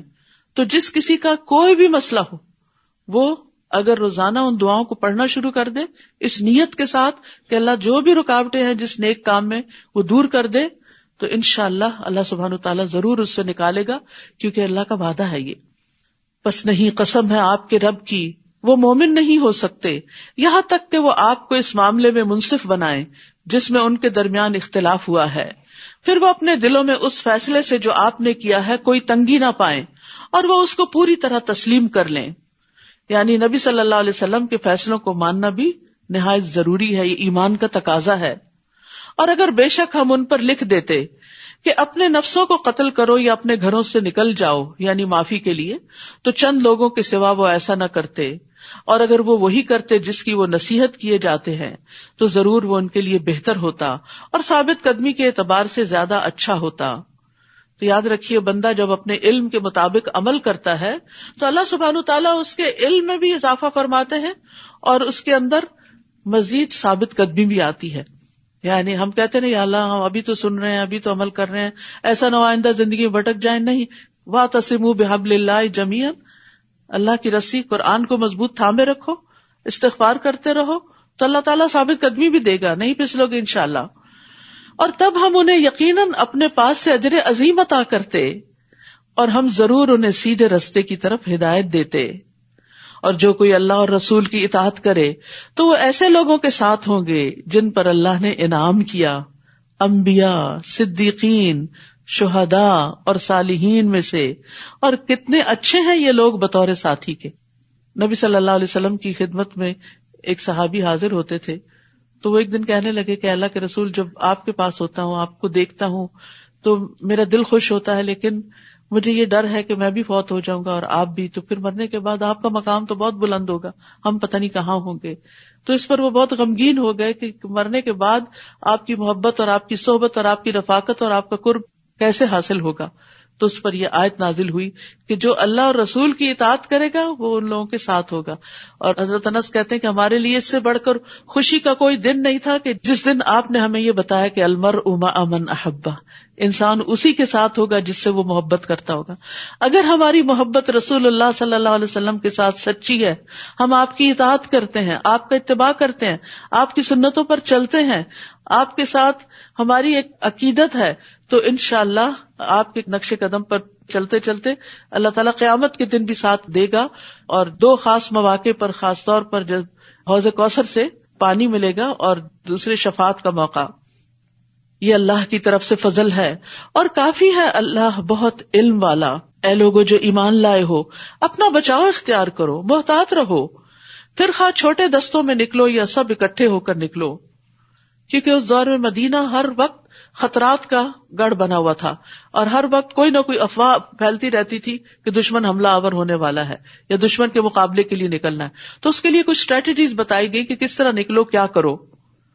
اور بے شک تم میں سے کوئی ایسا بھی ہے جو ضرور دیر لگاتا ہے، یعنی جب نکلنے کا موقع ہوتا ہے تو وہ کچھ اور کرنے لگتا ہے، یعنی ٹال مٹول کہ نہ ہی نکلنا پڑے، بڑا مشکل ہے، کہیں جان ہی نہ چلی جائے. پھر اگر تمہیں کوئی مصیبت پہنچے یعنی اللہ کے راستے میں نکل کر، تو کہتا ہے تحقیق اللہ نے مجھ پہ انعام کیا جبکہ میں ان کے ساتھ موجود نہیں تھا. کس قدر خوش فہمی کہ پیچھے رہ جانے کو وہ اللہ کا انعام سمجھ رہا ہے، حالانکہ اللہ کا انعام تو ان پر ہے جنہوں نے اللہ کے راستے میں نکل کر قربانی دی. اور البتہ اگر تمہیں اللہ کی طرف سے کوئی فضل پہنچے تو وہ ضرور کہے گا گویا کہ تمہارے اور اس کے درمیان کوئی محبت ہی نہ تھی، ہائے افسوس مجھ پر کہ میں بھی ان کے ساتھ ہوتا تو بہت بڑی کامیابی حاصل کرتا. مطلب پرست لوگ، مفاد پرست، اور یہی مطلب پرستی اور دنیا کی محبت منافقت کو جنم دیتی ہے کہ ہر وقت صرف وہ کام کرنا جس میں فائدہ ہو اور نیکی کی خاطر اللہ کی اطاعت میں کوئی رسک لینے کے لیے تیاری نہ ہونا. بس چاہیے کہ اللہ کے راستے میں لڑیں وہ لوگ جو دنیا کی زندگی آخرت کے بدلے میں بیچ ڈالتے ہیں. اور جو کوئی اللہ کے راستے میں لڑے پھر وہ قتل کر دیا جائے یا غالب آ جائے تو ان قریب ہم اسے اجر عظیم عطا کریں گے. اور کیا ہے تمہیں کہ تم اللہ کے راستے میں نہیں لڑتے، حالانکہ مردوں، عورتوں اور بچوں میں سے جو کمزور ہیں یعنی جو مکہ میں پیچھے رہ گئے وہ کہتے ہیں اے ہمارے رب ہمیں اس بستی سے نکال جس کے رہنے والے ظالم ہیں، اور ہمارے لیے اپنے پاس سے کوئی مددگار بنا دے. وہ لوگ جو ایمان لائے وہ اللہ کے راستے میں جنگ کرتے ہیں، اور وہ لوگ جنہوں نے کفر کیا وہ طاغوت کے راستے میں جنگ کرتے ہیں، یعنی ان کے مقاصد کچھ اور ہوتے. مومن صرف اللہ کے راستے میں ہی لڑتا ہے. بس تم شیطان کے دوستوں سے جنگ کرو، بے شک شیطان کی چال بہت کمزور ہے. کیا آپ نے دیکھا نہیں ان لوگوں کی طرف جنہیں کہا گیا تھا کہ اپنے ہاتھوں کو لڑائی سے روکے رکھو، یعنی جب مسلمان مکہ میں تھے، کمزور تھے، تو ان کو بدلہ لینے سے روک دیا گیا تھا، حالانکہ ان پہ بہت ظلم و ستم ہو رہے تھے. اور اس وقت کیا حکم تھا؟ اور نماز قائم کرو اور زکوٰۃ ادا کرو. یعنی عبادات بجا لاؤ، تمہارے اندر اسٹرینتھ پیدا ہوگی. مدینہ میں آ کر تو جب ان پر جنگ کرنا فرض کیا گیا تب ان میں سے ایک گروہ لوگوں سے اس طرح ڈر رہا تھا جیسے اللہ سے ڈرتے ہیں. طبعی کمزوری ہے انسان کی، جنگ سے، موت سے، ان چیزوں سے ڈر لگتا ہے، یا اس سے بھی زیادہ سخت ڈرنا. اور انہوں نے کہا اے ہمارے رب، تو نے ہم پر جنگ کرنا کیوں فرض کر دیا؟ تو نے ہمیں ایک قریب کی مدت تک مہلت کیوں نہ دی؟ ابھی بھی ہم اتنے تیار نہیں ہیں، کیونکہ مدینہ پہنچتے ہی آپ کو معلوم ہے دوسرے سال تو جنگ بدر ہوئی، تیسرے سال احد ہوئی، پھر اس کے بعد احزاب ہوئی. اوپر نیچے مسلمان جو تھے وہ حالت جنگ میں ہی تھے. تو یہاں ان کو تیار کیا جا رہا ہے کہ تم اپنا دفاع کرنے کے قابل ہو جاؤ. اب کہہ دیجئے دنیا کا فائدہ بہت تھوڑا ہے اور آخرت اس کے لیے بہتر ہے جو تقوی اختیار کرے، اور تم دھاگے برابر بھی ظلم نہ کیے جاؤ گے. یاد رکھیے دنیا جتنی بھی مل جائے، قارون کے خزانے بھی ہوں، تو آخرت کے مقابلے میں بہت تھوڑی ہے. کاش یہ بات ہمیں سمجھ آ جائے. اس لیے ہم کسی بھی نیک عمل کا بدلہ دنیا میں چاہنے کی بجائے آخرت میں چاہنے لگیں. اور اگر دنیا میں کوئی چیز کسی نیک کام کی عوض نہیں بھی ملتی تو بھی اسی طرح خوش ہو جیسے کوئی چیز ملنے پہ انسان خوش ہوتا ہے. رسول اللہ صلی اللہ علیہ وسلم نے فرمایا مجھے دنیا سے کیا، میری اور دنیا کی مثال تو اس سوار کی سی ہے جو تھوڑی دیر سایہ لینے کے لیے کسی درخت کے نیچے رکا، پھر اسے چھوڑ کر چل پڑا. لیکن انسانوں کی کمزوری ہے نا، انسٹنٹ ریوارڈ چاہتے ہیں، انسٹنٹ گریٹیفیکیشن چاہتے ہیں. ذرا سا کوئی کام کرے چاہتے ہیں بس لوگ ہمارا شکریہ ادا کریں، تعریفیں کریں، تب ہم آگے بڑھیں گے، اور اس کے بغیر کام کرنے کو تیار نہیں ہوتے. تو یہ چیز انسان کی ترقی کے راستے میں بہت بڑی رکاوٹ ہے. تو اسلام نے جو آخرت پہ اجر چھوڑا اسے کہا یہاں تو تم دوڑ لگائے رکھو، آگے جب منزل پہ پہنچو گے سب کچھ تمہیں پورا پورا دے دیا جائے گا. تو اس لیے کبھی بھی لوگوں سے تعریف چاہنے کے لیے انتظار میں نہ رہیں اور اپنے نیکی کے کام کو روکے نہیں، کرتے چلے جائیں. جس کے لیے کر رہے ہیں آپ کا اجر اس کے ذمہ ہے اور وہ اپنا ذمہ خوب نبھائے گا. اینما تکونوا یدرککم الموت، جہاں کہیں بھی تم ہوگے موت تمہیں پا لے گی. یعنی دنیا میں ہمیشہ نہیں رہ سکتے، موت کی جگہ مقرر ہے، وہ اپنی جگہ پر خود ہی آ جائے گی. تم جہاں چاہو بھاگو، بھاگ کے بچ نہیں سکتے. اگرچہ تم مضبوط قلعوں میں ہی کیوں نہ ہو، کہیں بھی جا کے چھپو، نہیں چھپ سکتے. فرشتے ہر چیز میں داخل ہو جاتے ہیں اور جان لے لیتے ہیں. اور اگر انہیں کوئی بھلائی پہنچتی ہے تو وہ کہتے ہیں یہ اللہ کی طرف سے ہے، اور اگر انہیں کوئی برائی پہنچتی ہے تو کہتے ہیں یہ آپ کی طرف سے ہے. کہہ دیجئے سب کچھ اللہ کی طرف سے ہے. تو ان لوگوں کو کیا ہے کہ وہ بات سمجھ ہی نہیں پاتے. آپ کو جو بھی کوئی بھلائی پہنچتی ہے وہ اللہ کی طرف سے ہے، اور جو کوئی برائی پہنچتی ہے تو آپ کے نفس کی طرف سے ہے. اور ہم نے آپ کو لوگوں کے لیے رسول بنا کر بھیجا ہے، اور کافی ہے اللہ گواہ. یعنی اللہ کی گواہی یا اللہ کا گواہ ہونا کافی ہے. جس نے رسول کی اطاعت کی تو در حقیقت اس نے اللہ کی اطاعت کی، اور جس نے منہ موڑ لیا تو ہم نے آپ کو ان پر نگران بنا کر نہیں بھیجا. اور وہ کہتے ہیں اطاعت کریں گے، پھر جب وہ آپ کے پاس سے نکلتے ہیں تو ان میں سے ایک گروہ رات کو اس کے برخلاف مشورہ کرتا ہے جو آپ کہتے ہیں. یعنی یہاں کچھ منافقین کا کردار واضح کیا گیا ہے کہ نبی صلی اللہ علیہ وسلم کے ساتھ مشورے میں شریک ہو جاتے، اور جب الگ ہوتے تو رات میں منافق کٹھے ہو کر اس میٹنگ میں کی ہوئی باتوں کے خلاف کچھ اور چیزیں تجویز کرنے لگتے، اور اس طرح مسلمانوں کے اندر ایک افراتفری پیدا کرتے. اور اللہ لکھ رہا ہے جو وہ رات کو مشورہ کرتے ہیں. یاد رکھیے المجالس بالامانہ، مجلس سے امانت ہوتی. یہ حکم صرف آپ کے دور تک کے لیے نہیں ہے، آج بھی اگر خیر کے کسی کام پر آپ جمع ہوئے اور شورا ہے آپ کی، باہم مشورہ کر رہے ہیں، ایک دوسرے کو کنسلٹ کر رہے ہیں کسی معاملے میں، پھر اسی میٹنگ کے اندر کسی نتیجے پہ پہنچ جاتے ہیں، تو پھر یہ درست نہیں کہ باہر نکل کے 2-4 لوگوں کو اکٹھا کر کے صاحب امر کے خلاف یا لوگوں کے خلاف ایک محاذ آرائی قائم کر لی جائے اور ایک اور الگ گروپ بنا لیا جائے. مخلص مومن ایسا نہیں کرتے. مخلص جو خیر خواہ ہوتا ہے نا، وہ دوسرے کو اس کے سامنے منہ پہ بتا دیتا ہے کہ خیر اس میں، باہر نکل کے فیصلے بدلتا نہیں، یا اعتراض نہیں کرتا، یا غیبت شروع نہیں کرتا، یا فساد نہیں شروع کر دیتا. اور اللہ لکھ رہا ہے جو وہ رات کو مشورہ کرتے ہیں، بس ان سے اعراض کریں اور اللہ پر بھروسہ کریں. سبحان اللہ. پیغمبر علیہ السلام کو کیا بتایا گیا؟ جسٹ اگنور، کچھ نہیں ہوتا. ان لوگوں کی باتیں کرنے سے اللہ کی مدد رک نہیں جائے گی. اللہ پہ بھروسہ کریں، اللہ سبحانہ تعالیٰ آپ کی مدد فرمائے گا. یعنی کتنے بڑے بڑے جھگڑوں کو ختم کرنے کے لیے کتنا بہترین نسخہ ہے. ورنہ انسان ایسی حرکت کرنے والوں کو کہ ہمیں پتہ چل گیا جو تم نے کی، کیونکہ بیچ میں کچھ پھر ان کے ساتھ بھی دھوکہ دینے والے ہوتے ہیں. وہ آ کے پھر شکایت کرتے ہیں وہ فلان جگہ آپ کے خلاف یہ باتیں ہو رہی تھی، پھر آپ ان کو بلاتے ہیں آپ نے یہ کی تھی، وہ کہتے ہیں ہم نے نہیں کی. فساد کا ایک لامتناہی سلسلہ شروع ہو جاتا. ایسی باتوں کی نہ تحقیق کرنی چاہیے نہ ان کے پیچھے پڑنا چاہیے، اللہ کے سپرد معاملہ کر دینا چاہیے کہ یا اللہ تجھ پہ توکل کر کے یہ فیصلہ کیا ہے، اب تو ہی اس کا بہترین نتیجہ نکال. اور کافی ہے اللہ کارساز. وَكَفَى بِاللَّهِ وَكِيلًا أَفَلَا يَتَدَبَّرُونَ الْقُرْآنَ. کیا بھلا وہ قرآن میں تدبر نہیں کرتے؟ اگر یہ اللہ کے علاوہ کسی اور کی طرف سے ہوتا تو ضرور وہ اس میں بہت زیادہ اختلاف پاتے، لیکن قرآن کے بعض احکام بعض کی تائید کرتے ہیں. یعنی قرآن میں غور و فکر کرنے والا، گہرائی میں جانے والا اچھی طرح یہ بات سمجھتا ہے کہ قرآن اللہ ہی کی طرف سے ہے. اور جب ان کے پاس امن یا خوف میں سے کوئی معاملہ آتا ہے تو وہ اسے پھیلا دیتے ہیں. مدینہ میں چونکہ طرح طرح کے حملوں کی خبریں آتی رہتی تھی تو منافقین اس میں آگے آگے ہوتے تھے، اور وہ کیا کرتے؟ خوب افواہیں پھیلاتے تھے. اور اگر وہ اسے رسول اور اپنے میں سے اولو الامر صاحب اختیار کی طرف لوٹاتے تو جو ان میں سے اس کا نتیجہ نکال لاتے ہیں وہ ضرور اس کی حقیقت جان لیتے. اور اگر تم پر اللہ کا فضل اور اس کی رحمت نہ ہوتی تو سوائے چند ایک کہ تم سب ضرور شیطان کی پیروی کرتے. بس آپ اللہ کے راستے میں لڑیں.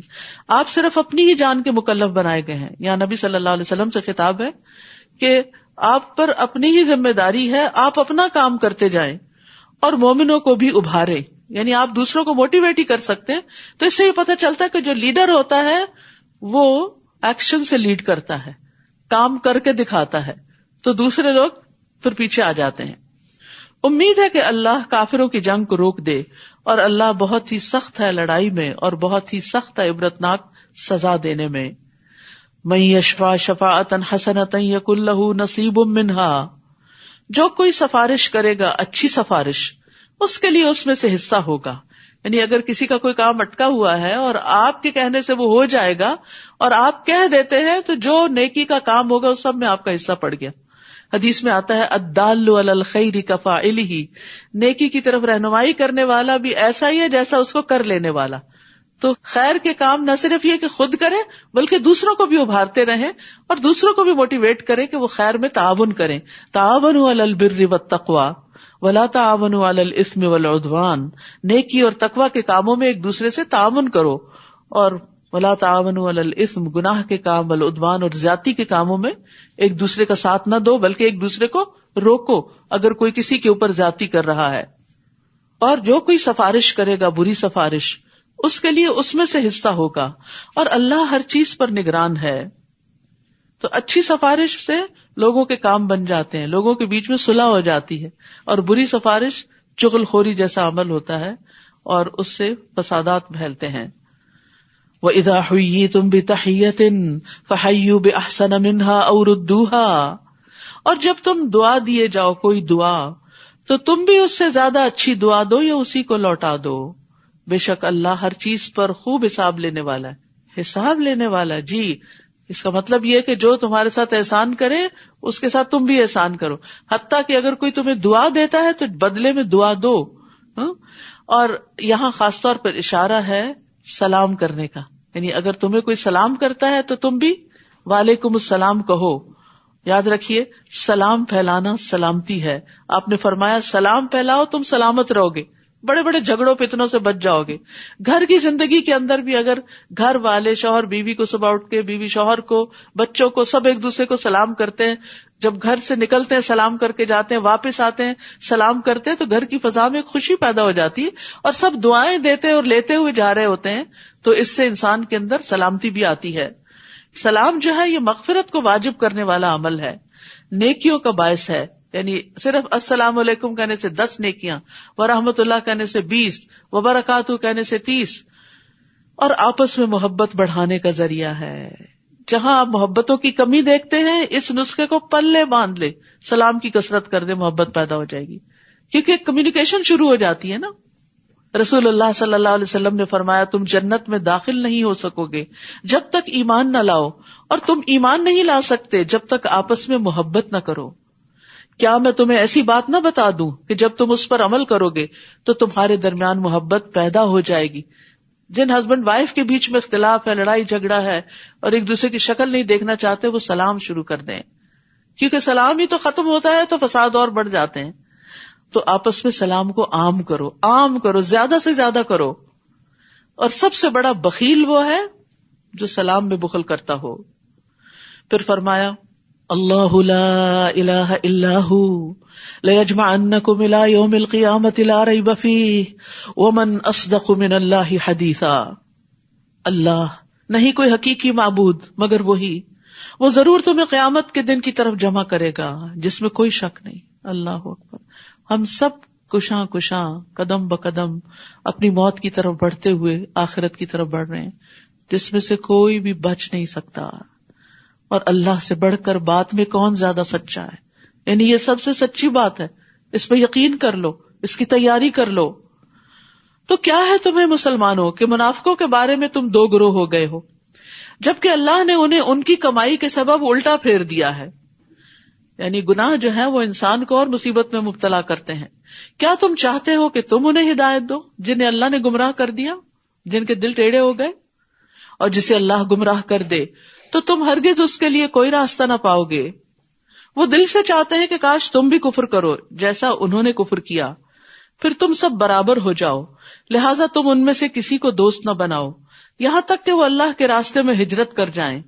پھر اگر وہ منہ موڑ جائیں تو جہاں کہیں بھی تم انہیں پاؤ انہیں پکڑو اور انہیں قتل کرو، اور تم ان میں سے کسی کو دوست اور مددگار نہ بناؤ سوائے ان لوگوں کے جو ایسی قوم سے جا ملتے ہیں کہ تمہارے اور ان کے درمیان معاہدہ ہو چکا ہے، یا وہ تمہارے پاس اس حال میں آتے ہیں کہ تم سے لڑنے اور اپنی قوم سے لڑنے میں ان کے سینے تنگ ہوتے ہیں. اور اگر اللہ چاہتا تو ضرور انہیں تم پر مسلط کر دیتا، پھر وہ ضرور تم سے لڑتے. پھر اگر وہ تم سے کنارہ کشی کریں اور تم سے لڑائی نہ کریں اور تمہاری طرف صلح کا پیغام بھیجیں تو اللہ نے تمہارے لیے ان پر لڑائی مسلط کرنے کا کوئی راستہ نہیں بنایا. نہیں خواہ مخواہ جنگ نہیں کرو گے ان سے، اگر وہ تم سے نہیں لڑتے تو تم بھی نہیں لڑو گے. ستجدون آخرین، ان قریب تم کچھ اور لوگوں کو بھی پاؤ گے جو چاہتے ہیں کہ تم سے امن میں رہیں اور اپنی قوم سے بھی امن میں رہیں. وہ کسی سے بھی نہیں لڑنا چاہتے، مگر جب کبھی وہ فتنے کی طرف لوٹائے جاتے ہیں تو اس میں الٹا دیے جاتے ہیں، یعنی کود پڑتے ہیں اس میں. پھر اگر وہ تم سے کنارہ کشی نہ کریں اور تمہاری طرف صلح کا پیغام نہ ڈالیں اور تم سے اپنے ہاتھوں کو نہ روکیں تو انہیں پکڑو اور جہاں کہیں تم انہیں پاؤ قتل کرو. اور یہی وہ لوگ ہیں جن پر ہم نے تمہارے لیے واضح غلبہ رکھا ہے. اور کسی مومن کے لیے یہ جائز نہیں کہ وہ کسی دوسرے مومن کو قتل کر دے مگر غلطی سے، یعنی مومن کی جان نہیں لے سکتا. اور جو کوئی کسی مومن کو غلطی سے قتل کرے تو ایک مومن غلام کو آزاد کرنا ہے اور دیت ادا کرنا ہے. پہلا اللہ کا حق ہے، دوسرا بندوں کا حق ہے. اور جو اس کے وارثوں کے سپرد کی جائے گی، یعنی مقتول کے وارثوں کو وہ دیت ملے گی، مگر یہ کہ وہ معاف کر دیں، صدقہ کر دیں، یعنی دیت نہ لیں. اور اگر وہ مقتول ایسی قوم میں سے ہو جو تمہاری دشمن ہے جبکہ وہ خود مومن بھی تھا تو صرف ایک مومن گردن کو آزاد کرنا ہے. اور اگر وہ ایسی قوم میں سے ہو کہ تمہارے اور اس کے درمیان معاہدہ ہے تو دیت اس کے وارثوں کے سپرد کی جائے گی اور ایک مومن غلام کو آزاد کرنا ہے. پھر جو کوئی غلام نہ پائے تو اس کے ذمے 2 ماہ کے مسلسل روزے رکھنا ہے. یہ غلطی سے قتل کرنے کا کفارہ ہے، معافی کی صورت ہے، کیونکہ اب لونڈی غلام تو ہے نہیں. تو 2 مہینے کے مسلسل روزے، اگر بیچ میں ایک چھوڑا دوبارہ سے پھر گنتی شروع ہوگی، نمبر 1 سے شروع ہوگا پھر معاملہ. یعنی مومن کی جان کی حرمت بہت زیادہ ہے، بہت بڑی قیمت ہے اللہ کی نگاہ میں. یہ اللہ کی طرف سے توبہ کرنے کا طریقہ ہے اور اللہ بہت علم والا، خوب حکمت والا ہے. اور جو کوئی کسی مومن کو جان بوجھ کر قتل کر دے تو اس کا بدلہ جہنم ہے. استغفر اللہ، کتنی بڑی بات ہے یہ. اور اب دوسروں کی جان لینا بائیں ہاتھ کا کھیل بن گیا ہے. قتل کرنے کے نت نئے طریقے ایجاد کر لیے گئے ہیں اور بعض اوقات چھوٹی چھوٹی باتوں پر قتل کر دیا جاتا ہے لوگوں کو، اور اس میں نہ دیکھا جاتا کوئی معصوم بچہ ہے، کوئی عورت ہے، کوئی بوڑھا ہے، کوئی جوان ہے. یعنی انسانی جان بہت ارزاں ہو گئی. فرمایا جو کسی مومن کو جان بوجھ کر قتل کرے گا تو اس کا بدلہ جہنم ہے جس میں وہ ہمیشہ رہنے والا ہے، اور اللہ اس پر غضبناک ہوا. سوچئے جس پر اللہ تعالیٰ غصے ہو جائے پھر اس کے لیے کون سی پناہ گاہ ہوگی. اور اس پر لعنت کی اور اس نے اس کے لیے بہت بڑا عذاب تیار کر رکھا ہے. رسول اللہ صلی اللہ علیہ وسلم نے فرمایا ایک مسلمان کی ہر چیز دوسرے مسلمان پر حرام ہے، اس کا خون، اس کا مال، اس کی عزت و آبرو. رسول اللہ صلی اللہ علیہ وسلم نے فرمایا اگر تمام آسمانوں اور زمین والے کسی مومن کے قتل میں شریک ہوں تو اللہ ان سب کو جہنم میں دھکیل دے گا. یعنی اگر کوئی کسی کا ساتھ بھی دے، اشارے سے بھی یا کسی بھی طرح دوسرے کو انکریج کرے کہ مارو مارو، تو وہ بھی قاتل کے برابر ہی مجرم ہو جاتا ہے. یاد رکھیے یہ تو عمومی قتل کی بات ہے، پر ایک قتل وہ ہے جو عورتیں کرتی ہیں، پیٹ کے بچے. تو کوئی بھی بچہ جس کے اندر روح پڑ چکی ہو، حرکت کرتا ہو، اس کا دل دھڑکتا ہو، وہ سننے کے قابل ہو چکا ہو، اس کے ہاتھ پاؤں بن چکے ہوں، تو چھوٹی چھوٹی باتوں سے یہ نہیں پال سکتے. بعض اوقات یہ کہ ڈاکٹرز کہتے ہیں کہ اس کو فلاں بیماری ہے تو یہیں سے ختم کر دو، یہ سنبھالنا اس کا مشکل ہوگا، بعد میں اس کی پرورش مشکل ہوگی. تو یہ کوئی عذر نہیں کسی کی بھی جان لینے کے. جان ہر ایک کو پیاری ہوتی ہے، چاہے کوئی معذور ہو چاہے کوئی صحت مند ہو. تو اس سے بھی بچنے کی ضرورت ہے. یعنی اپنی اولاد کو قتل کرنا حماقت ہے، سفہن بغیر علم. اور لا علمی میں بھی یہ قتل کرنا جو ہے یہ بہت بڑا گناہ ہے، اس سے توبہ کرنی چاہیے. پھر فرمایا اے لوگو جو ایمان لائے ہو، جب تم اللہ کی راہ میں سفر کرو تو تحقیق کر لیا کرو، اور جو تمہاری طرف سلام کرے اس کو یہ نہ کہو کہ تم مومن نہیں. کیونکہ اس زمانے میں بعض مسلمان باہر نکلے اور ایک چرواہا تھا، سمجھا کہ شاید یہ کوئی دشمن کا جاسوس ہے، تو اس نے کہا السلام علیکم، تو انہوں نے پھر بھی مار ڈالا. فرمایا تم دنیا کی زندگی کا سامان چاہتے ہو، اس کے پاس چند بکریاں تھی جو تم کو لینا تھی، تو اللہ کے پاس تو بہت سی غنیمتیں ہیں، تم بھی اس سے پہلے اسی طرح تھے، اللہ نے تم پر احسان کیا، یعنی تمہیں اسلام کی دولت عطا کی، بس تحقیق کر لیا کرو. بلا شبہ جو بھی تم عمل کرتے ہو اللہ اس کی خوب خبر رکھنے والا ہے، سب پتا ہے اس کو. مومنوں میں سے جو بغیر کسی تکلیف کے بیٹھ رہنے والے ہیں اور جو اپنے مالوں اور جانوں کے ساتھ اللہ کی راہ میں جہاد کرنے والے ہیں برابر نہیں ہو سکتے. کام کرنا اور نہ کرنا، محنت کرنا اور نہ کرنا، وقت لگانا اور نہ لگانا، مال لگانا اور نہ لگانا ایک جیسا نہیں ہوتا. اللہ نے جان و مال سے جہاد کرنے والوں کو بیٹھ رہنے والوں پر ایک درجہ فضیلت دی ہے، اور اللہ نے ہر ایک سے اچھا وعدہ کر رکھا ہے، اور اللہ نے مجاہدین کو بیٹھ رہنے والوں کی نسبت اجر عظیم کی فضیلت سے نوازا ہے. جو جتنی زیادہ سٹرگل کرے گا، جتنی زیادہ محنت کرے گا، اس کا اجر اتنا ہی زیادہ ہوگا. دنیا میں تو ہم ہر دم اپنا سٹیٹس بلند کرنے کی فکر میں ہوتے ہیں اور اس کو بڑھانے کی اور دوسروں کے مقابلے میں آگے جانے کی، لیکن آخرت کے بارے میں ہم کیوں بھول جاتے ہیں؟ کیا ہمیں یقین نہیں کہ کون سی چیز وہاں بلندی عطا کرے گی؟ جنت کے ایک درجے سے دوسرے درجے میں ایسے ہی فاصلے زمین و آسمان میں. ایک درجے والے دوسرے والوں کو ایسے دیکھے کہ جیسے آسمان میں تارے نظر آتے ہیں، اور وہ ہمیشگی کی عزت ہے اور ہمیشگی کی بلندگی ہے. دنیا میں کوئی کتنا بھی بلند ہو جائے، بالآخر جانا چند فٹ مٹی کے اندر ہی ہے، مٹی میں ملنا ہے. دنیا میں بے شمار بادشاہ آئے، بڑے بڑے مالدار لوگ آئے، بڑے بڑے کارنامے کرنے والے، آج کس کو یاد ہے ان کے نام؟ کس کو پتا ہے ان کی قبریں کہاں ہیں؟ یہ تک نہیں پتا، الا ماشاء اللہ. گمنام ہے وہ پوری پوری بستیاں جن کو ڈبو دیا گیا، گمنام ہے، کسی کو نام تک نہیں پتا.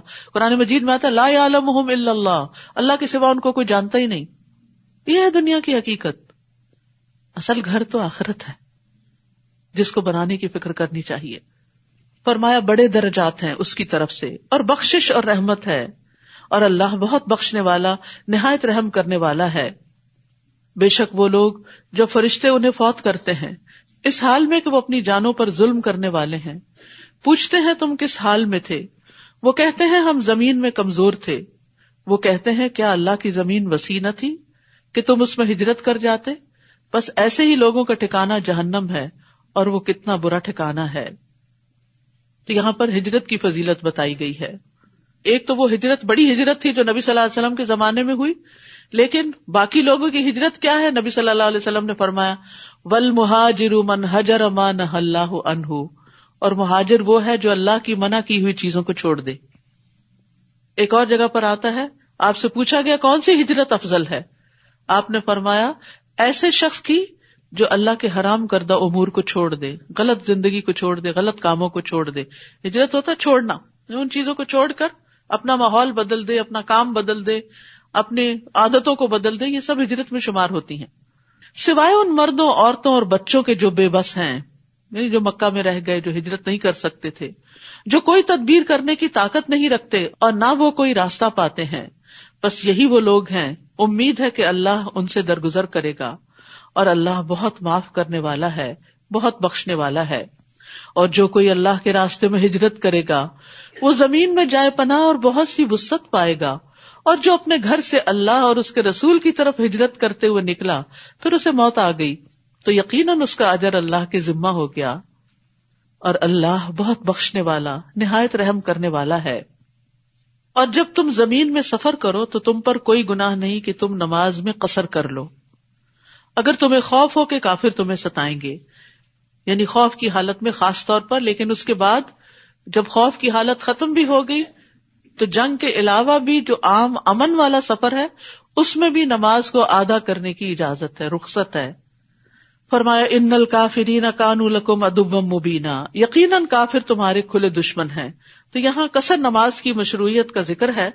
حضرت عائشہ کہتی کہ جب اللہ نے نماز فرض کی تو وہ 2 رکعت فرض تھی، یعنی ابتدا میں نماز تھی 2 رکعت یعنی قصر والی، پھر حضر کی صورت میں اسے مکمل کر دیا، 4 کر دیا، اور سفر کی نماز کو پہلے فریضے پہ قائم رکھا. یہ اللہ کی طرف سے ایک صدقہ ہے جسے قبول کرنا چاہیے. نبی صلی اللہ علیہ وسلم سفر میں روزہ رکھتے بھی تھے اور چھوڑ بھی دیتے تھے، اور 2 رکعت نماز پڑھتے تھے اور اس کو چھوڑتے نہیں تھے، یعنی فرض کی 2 رکعتوں سے زیادہ نہیں پڑھتے تھے. مغرب کے 3 ہی ہوتے ہیں اور وتر بھی ہوتے ہیں. ایک اور سوال کے جواب میں نبی صلی اللہ علیہ وسلم نے اپنے تمام سفروں میں نماز قصر کی ہے، اور آپ سے کبھی یہ ثابت نہیں ہوا کہ آپ نے سفر میں مکمل نماز ادا کی، چاہے وہ جنگ کا سفر تھا یا امن کا سفر تھا، حج کا سفر تھا یا عمرے کا تھا. ابن عباس کہتے ہیں ہم مکہ اور مدینہ کے درمیان رسول اللہ صلی اللہ علیہ وسلم کے ساتھ سفر کر رہے تھے. ہمیں اللہ عز و جل کے سوا کسی کا خوف نہیں تھا، یعنی کسی دشمن کا خوف نہیں تھا، مگر ہم 4 رکعتوں کو 2 رکعتیں ہی پڑھتے رہتے تھے. صلاۃ الخوف کا طریقہ. پھر فرمایا اور جب آپ ان میں موجود ہوں پھر آپ ان کے لیے نماز قائم کریں، یعنی جنگ کی حالت میں، تو چاہیے کہ ان میں سے ایک جماعت اپنے ہتھیار لے کر آپ کے ساتھ کھڑی ہو، اور چاہیے کہ وہ اپنا اسلحہ پکڑے رکھیں. پھر جب وہ سجدہ کر چکیں تو چاہیے کہ وہ آپ کے پیچھے آ جائیں، اور دوسری جماعت جس نے ابھی نماز نہیں پڑھی وہ آ جائے. پھر وہ آپ کے ساتھ نماز ادا کرے اور وہ اپنا بچاؤ اور اپنا اسلحہ پکڑے رکھے. جنہوں نے کفر کیا وہ تو یہ چاہتے ہیں کاش تم اپنے اسلحے اور اپنے ساز و سامان سے غافل ہو جاؤ تو وہ تم پر یکبارگی حملہ کر دے، اور اگر تمہیں بارش کی وجہ سے کوئی تکلیف ہو یا تم بیمار ہو تو تم پر کوئی گناہ نہیں کہ تم اپنا اسلحہ اتار کر رکھ دو اور اپنا بچاؤ لیے رکھو. بے شک اللہ نے کافروں کے لیے رسوا کن عذاب تیار کر رکھا ہے. اس سے یہ پتہ چلتا ہے کہ تمام حالات میں انسان کو تیار رہنا چاہیے، ایون نماز خوف میں بھی احتیاط لازم ہے. اور اس ساری بات سے سوال یہ پیدا ہوتا ہے کہ اب عمومی طور پر اس آیت پر عمل نہیں ہوتا تو اس سے پتہ کیا چلتا ہے کہ نماز کتنی اہم ہے. ایون اگر دشمن سر پہ کھڑا ہے، نماز کا وقت آگے پھر بھی ادا کرنی ہوگی، چلتے بیٹھے سواری پر، جس بھی حال میں، جماعت سے بغیر جماعت کے، کیونکہ ان الصلاۃ کانت علی المؤمنین کتابا موقوتا. پھر جب تم نماز پوری کر چکو اللہ کو یاد کرو کھڑے بیٹھے اور اپنے پہلوؤں پر. نماز کے بعد بھی اذکار کرو. پھر جب تم اطمینان میں آ جاؤ تو پوری نماز ادا کرو. بے شک نماز مومنوں پر مقررہ اوقات پر فرض ہے، یعنی وقت کی پابندی ضروری ہے. یہ نہیں کہ ساری نمازیں رات کو اکٹھی کر کے پڑھی جائیں، جب وقت ہو جائے تو اس وقت اٹھ کر نماز ادا کر لی جائے. اگر جاب پر ہیں یا کسی ایسے کام میں ہیں، سنت اور نفل پڑھنے کا وقت نہیں تو کم از کم فرض وقت پر ادا کر لیے جائیں. اور اگر سفر میں ہیں، جیسے جہاز کا سفر ہے، 12 گھنٹے 13 گھنٹے کی فلائٹ ہے، تو وہ ایک ایپ ہے حلال ٹرپ، اس میں اگر آپ اپنی فلائٹ کا نمبر ڈال دیں تو بغیر انٹرنیٹ کے بھی وہ کام کرتی ہے. وہ آپ کو بتا دے گی کہ آپ کی ظہر کہاں آ رہی ہے، آپ کی عصر کہاں آ رہی ہے. اور آپ سفر میں 2 نمازیں جمع بھی کر سکتے ہیں، ظہر اور عصر، مغرب اور عشاء. فجر نہیں جمع ہو سکتی، فجر اپنے وقت پر ہی پڑھنی ہوتی ہے. اور نبی صلی اللہ علیہ وسلم فجر کی سنتیں بھی ادا کیا کرتے تھے. اور تم دشمن قوم کی تلاش میں کمزوری نہ دکھاؤ. اگر تم تکلیف اٹھاتے ہو تو وہ بھی تکلیف اٹھاتے ہیں جیسا کہ تم تکلیف اٹھاتے ہو، اور تم اللہ سے اس کی امید رکھتے ہو جس کی وہ نہیں رکھتے، اور اللہ بہت علم والا، بہت حکمت والا ہے.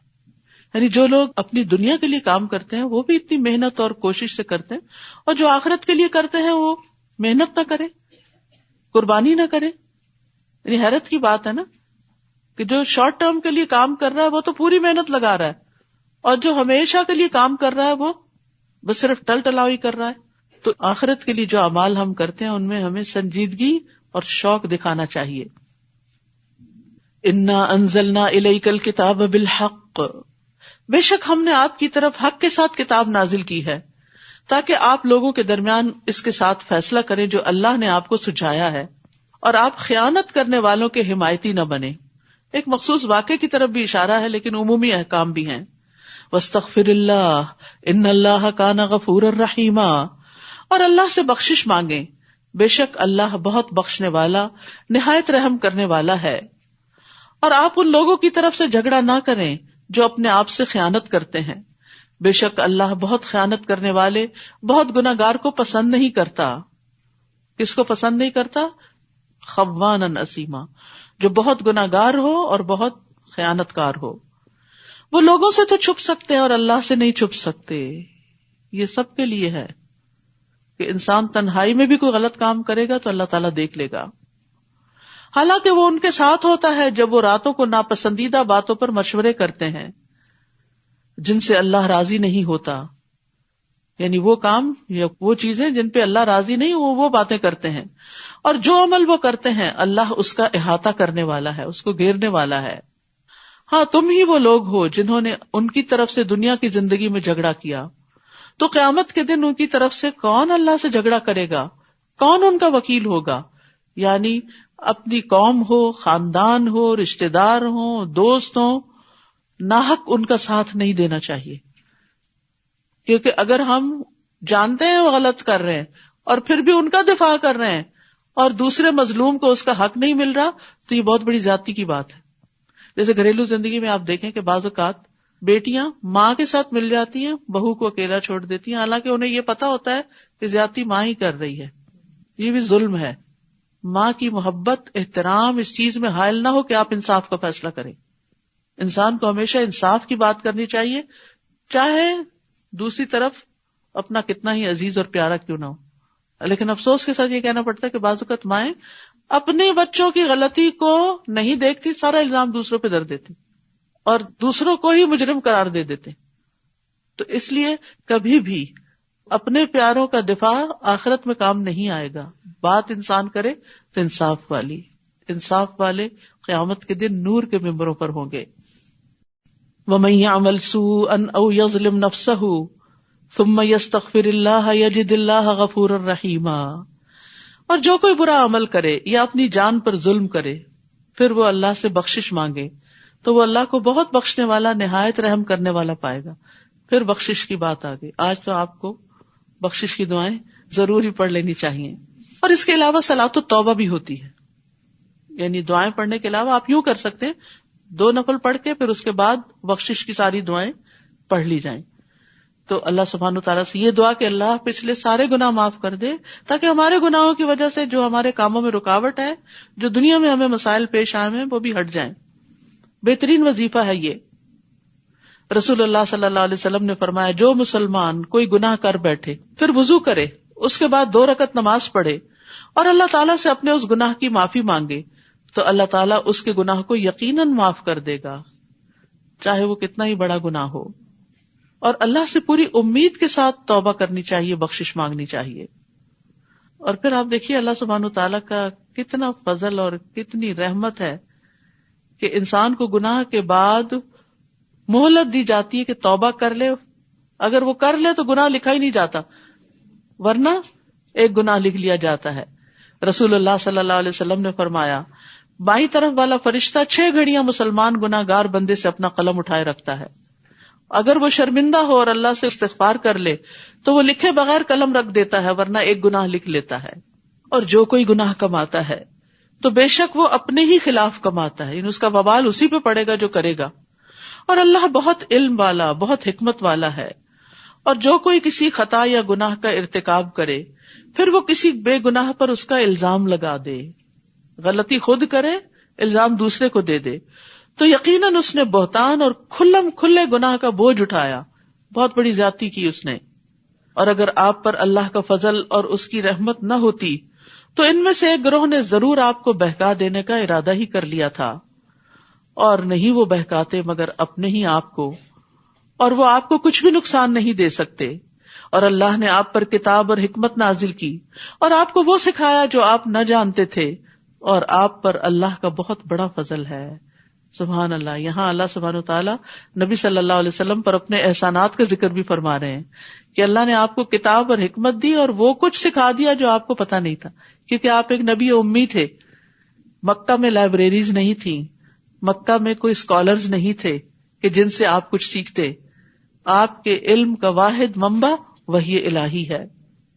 پھر فرمایا لا خیر فی کثیر من نجواہم الا من امر بصدقۃ او معروف او اصلاح بین الناس ومن يفعل ذلك ابتغاء مرضات اللہ فسوف نؤتیہ اجرا عظیما.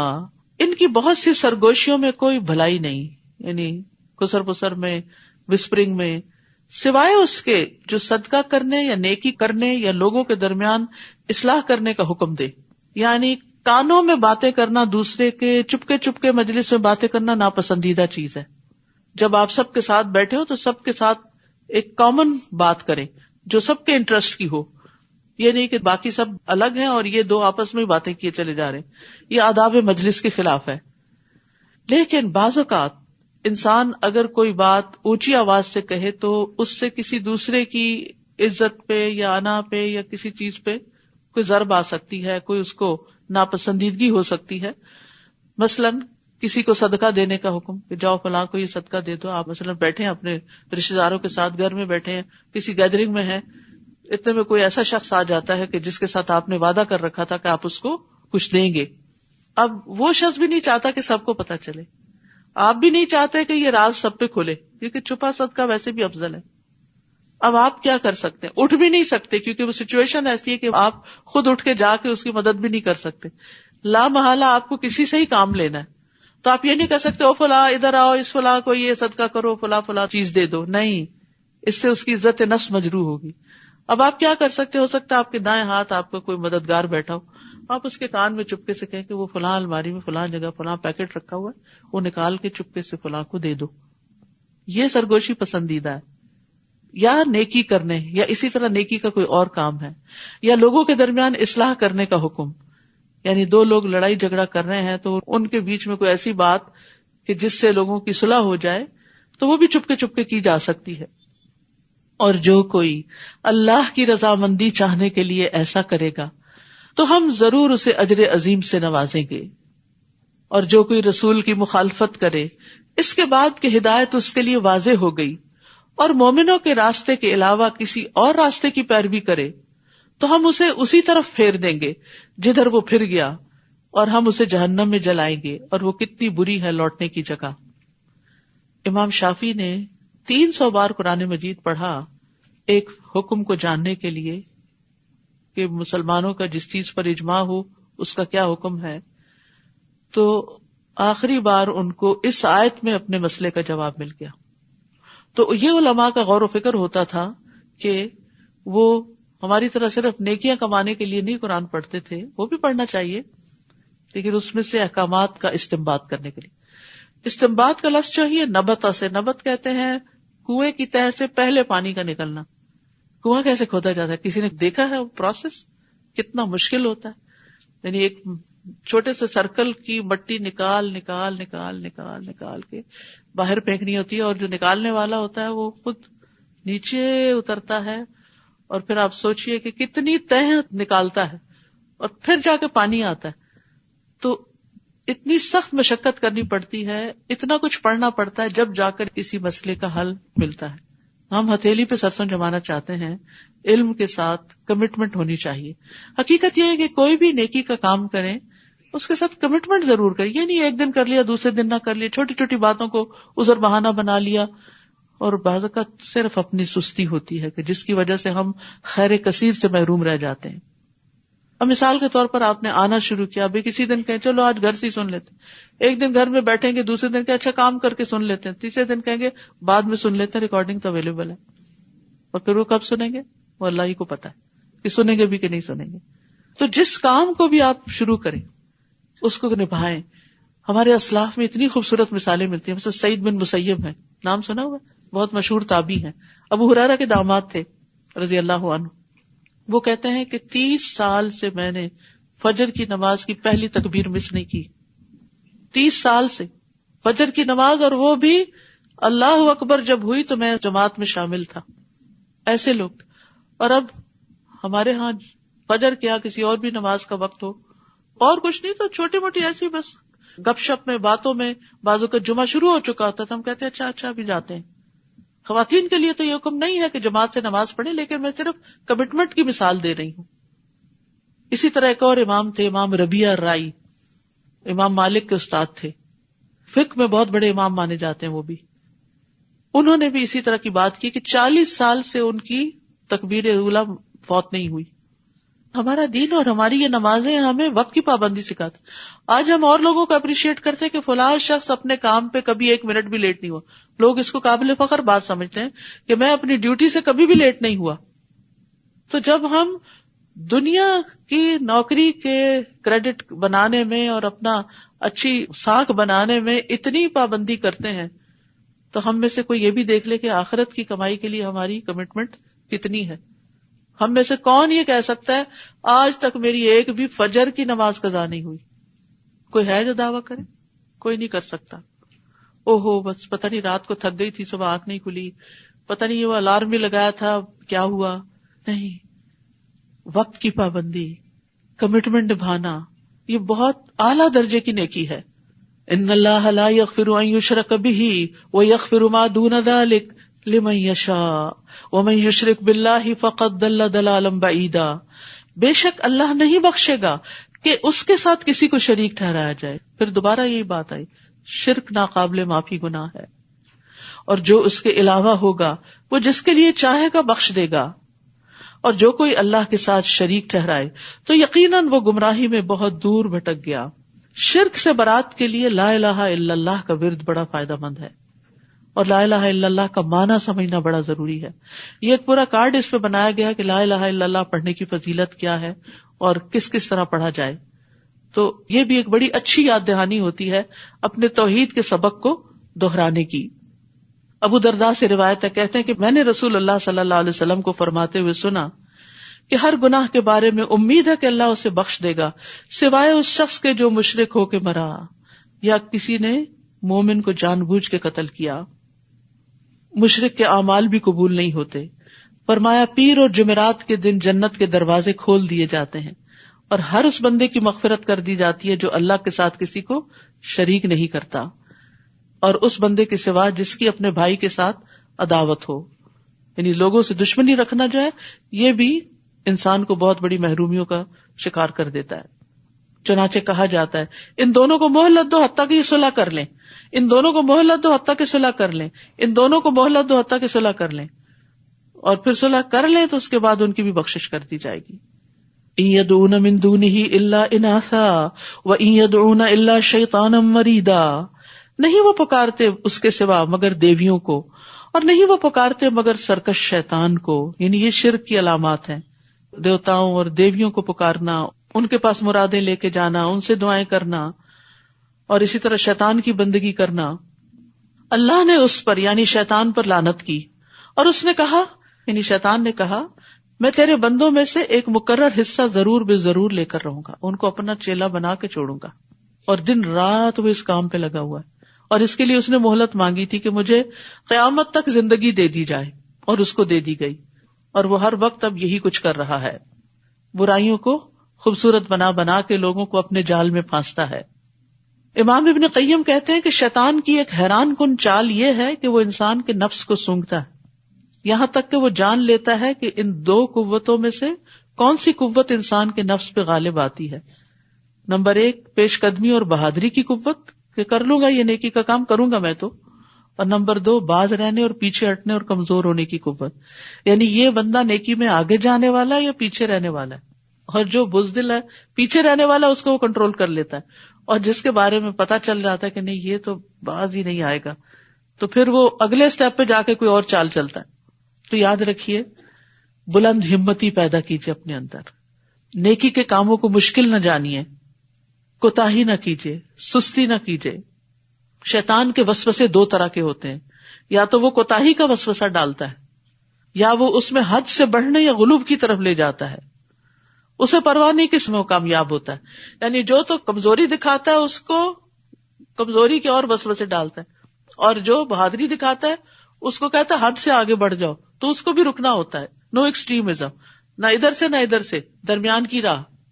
اس نے یہ بھی کہا تھا، اور البتہ میں ضرور انہیں بھٹکاؤں گا، اور میں ضرور انہیں امیدیں دلاؤں گا، اور میں ضرور انہیں حکم دوں گا، پھر وہ ضرور مویشیوں کے کان کاٹیں گے۔ دور جاہلیت کی ایک رسم ہے، بتوں کے نام پہ کان کاٹتے تھے۔ اور میں ضرور انہیں حکم دوں گا، تو وہ ضرور اللہ کی تخلیق کو بدل ڈالیں گے، اور جو کوئی اللہ کو چھوڑ کر شیطان کو دوست بنائے تو یقیناً اس نے کھلم کھلا نقصان اٹھایا۔ یاد رکھیے شیطان باطل کو خوبصورت بنا کے پیش کرتا ہے، باطل اور حق کو خلط ملط کرتا ہے، دھوکہ دیتا ہے، چالیں چلتا ہے، خواہشات کے ذریعے حملہ کرتا ہے، حقیر سمجھے جانے والے اعمال کے ذریعے داخل ہوتا ہے۔ انسان کہتے ہیں یہ چھوٹی سی بات ہے تو چھوٹا سا گناہ، اس سے کوئی فرق نہیں پڑتا، اب ہوتا ہی انسان پھنس جاتا ہے، پھر اس سے ایک اور برائی میں، اس سے ایک اور برائی میں، برائیوں کا ایک سلسلہ چل پڑتا ہے۔ یعدہم ویمنیہم وما یعدہم الشیطان الا غرورا، وہ ان سے وعدہ کرتا ہے اور انہیں امیدیں دلاتا ہے، اور نہیں وعدہ کرتا ان سے شیطان مگر دھوکے کا۔ تو شیطان کے وعدوں سے خبردار رہیں، اور ان میں بعض اوقات وہ بہت سا وقت ضائع کروا دیتا ہے۔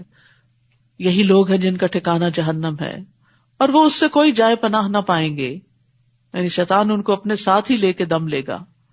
اور وہ لوگ جو ایمان لائے اور انہوں نے نیک عمل کیے، ہم ضرور ان کو ایسے باغوں میں داخل کریں گے جن کے نیچے نہریں بہتی ہیں، جن میں وہ ہمیشہ رہیں گے، ہمیشہ ہمیشہ۔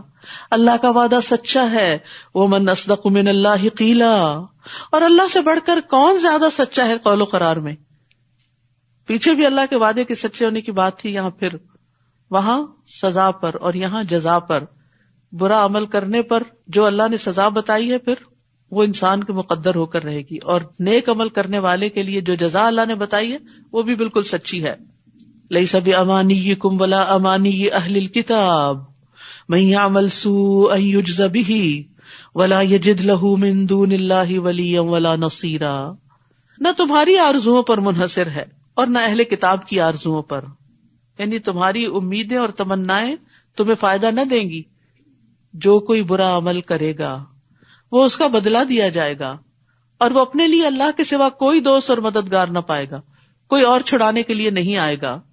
اور جو کوئی نیک عمل کرے، خواہ مرد ہو یا عورت، بشرطے کہ وہ مومن ہو، نو جینڈر ڈسکریمنیشن، مرد ہو یا عورت، جو بھی نیک عمل کرے تو یہی لوگ جنت میں داخل ہوں گے، اور وہ کھجور کی گٹلی میں سوراخ برابر بھی ظلم نہ کیے جائیں گے۔ یعنی اچھے کام کوئی بھی کرے اس کی قدردانی کی جائے گی۔ اور اس سے بڑھ کر دین میں کون اچھا ہوگا، یعنی کس کا دین سب سے اچھا ہے؟ جس نے اپنا چہرہ اللہ کے سپرد کر دیا، جبکہ وہ نیکوکار بھی ہے، نیت بھی اچھی ہے، عمل بھی اچھے ہیں، اور اس نے ملت ابراہیم کی پیروی کی جو یکسو تھے، مخلص تھے، اور بنا لیا اللہ نے ابراہیم کو خاص دوست۔ واتخذ اللہ ابراہیم خلیلا۔ تو یہاں یہ بتایا جا رہا ہے دراصل کہ ابراہیم علیہ السلام پیروی کے لائق ہیں، انہوں نے وہ چیز پا لی جس کے ذریعے بندہ اللہ کا قرب حاصل کرتا ہے، اور اللہ سبحانہ وتعالی کے قریب ہو گئے، اور خلت کا مقام حاصل کیا جو کہ محبت کا اعلیٰ ترین درجہ ہے۔ یعنی اللہ سبحانہ وتعالی ابراہیم علیہ السلام سے محبت کرتے ہیں کیونکہ وہ اپنے رب کی بہت زیادہ اطاعت کرنے والے تھے۔ تو اس میں سب سے بہترین انسان اور سب سے بہترین دین والا وہ ہوتا ہے جو کسی کام سے پہلے اپنی نیت کو صرف اپنے رب کے لیے خالص کرے، اور پھر نیکی کے کام میں طریقہ بھی درست کرے، اور درست طریقہ ہمیں سنت رسول صلی اللہ علیہ وسلم سے ملتا ہے، اس طریقے کو اختیار کرے۔ کوئی بھی اچھا کام جب کرنا شروع کرے پلٹ کر دیکھے کہ وہاں کیا ہوتا تھا۔ وَلِلَّهِ مَا فِي السَّمَاوَاتِ وَمَا فِي الْأَرْضِ وَكَانَ اللَّهُ بِكُلِّ شَيْءٍ مُحِيطًا، اور اللہ ہی کے لیے ہے جو کچھ آسمانوں میں ہے اور جو کچھ زمین میں ہے، اور اللہ ہر چیز کا خوب احاطہ کرنے والا ہے۔ وَيَسْتَفْتُونَكَ فِي النِّسَاءِ، اور وہ عورتوں کے بارے میں آپ سے فتویٰ مانگتے ہیں، کہہ دیجئے اللہ ان کے بارے میں تمہیں فتویٰ دیتا ہے، اور وہ بھی جو تم پر یتیم عورتوں کے بارے میں کتاب میں پڑھا جاتا ہے، جنہیں تم مہر نہیں دیتے، جو ان کے لیے لکھا گیا، حالانکہ تم ان سے نکاح کی رغبت رکھتے ہو، اور کمزور بچوں کے بارے میں بھی، اور یہ کہ تم یتیموں کے لیے انصاف پر قائم رہو، اور جو بھی نیکی تم کرو گے بے شک اللہ اسے خوب جاننے والا ہے۔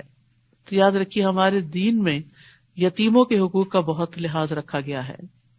یتیم کے لیے رحم دل باپ کی طرح بن جانا چاہیے، اور یاد رکھنا چاہیے کہ جو بوئیں گے وہی کاٹیں گے۔ آج اگر یتیم بچے کے ساتھ زیادتی کی تو وہ کہیں چھپ نہیں جائے گی، اللہ کو پتا ہے اور اللہ اس کا بدلہ دینے والا ہے۔ یتیم کی ضروریات کا بھی خیال رکھنا چاہیے، اس کے مال کی حفاظت کرنی چاہیے، اور اس کو اخلاق اور آداب سکھانے چاہیے۔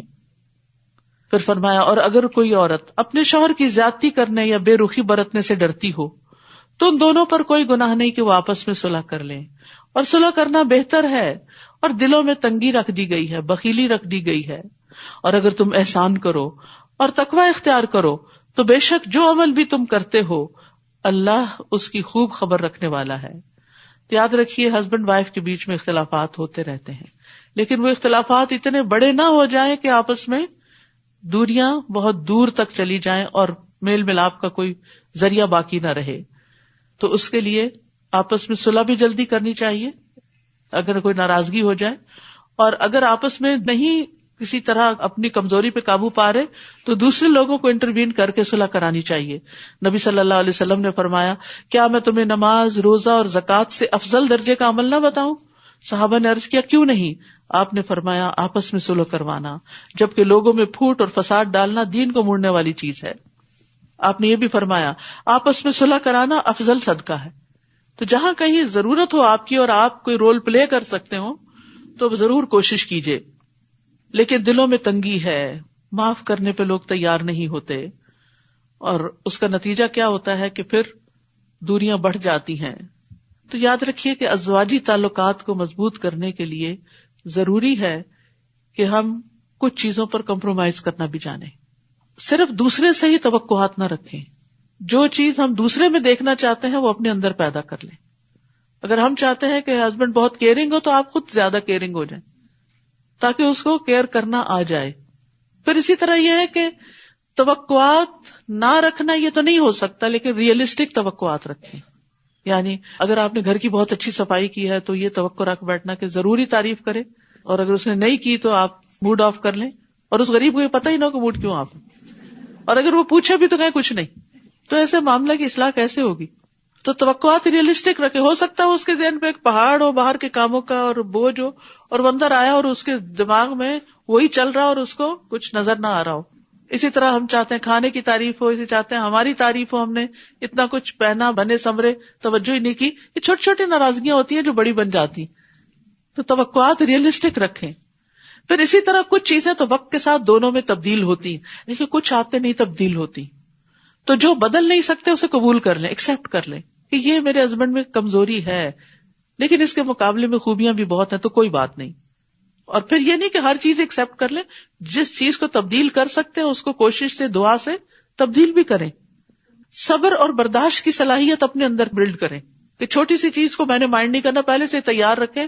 بہت اچھا کھانا بنایا، نئی تعریف ہوئی تو میں اپنے آپ کو نہیں گلاؤں گی، موو آن، آگے بڑھنا ہے کہ اس غم میں مبتلا نہیں رہنا۔ اور اگر معاملات بہت ہی بگڑ جائیں، ہر چیز ہی بری لگ رہی ہے، ہر چیز ہی بری لگ رہی ہے، تو کچھ عرصے کے لیے ماحول تبدیل کر لیں، کیونکہ ماحول کی تبدیلی سے بھی بہت کچھ تبدیل ہو جاتا ہے۔ اور خاص طور پر یہاں کا ماحول جو ہے، جیسے سردیوں کے دن بہت چھوٹے ہوتے ہیں اور اندھیرا ہی اندھیرا، اور اگر دل میں بھی اندھیرا اور باہر بھی اندھیرا تو پھر نتیجہ کیا ہوگا؟ پھر فرمایا اور تم عورتوں کے درمیان ہرگز عدل نہیں کر سکتے، اگر تم اس کی حرص کرو تو تم ایک کی طرف پوری طرح مائل نہ ہو جاؤ اور دوسری کو لٹکتی ہوئی چیز کی طرح چھوڑ دو، اور اگر تم اصلاح کرو اور تقوی اختیار کرو تو بے شک اللہ بہت بخشنے والا، نہایت رحم کرنے والا ہے۔ اور اگر وہ دونوں الگ ہو جائیں تو ہر ایک کو اللہ اپنی وسعت سے غنی کر دے گا۔ نہیں بنتی تو پھر طلاق کو ایک بہت ہی بری چیز نہ سمجھو، پھر الگ ہونے میں ہی وسعت ہے، اور اللہ وسعت والا، خوب حکمت والا ہے۔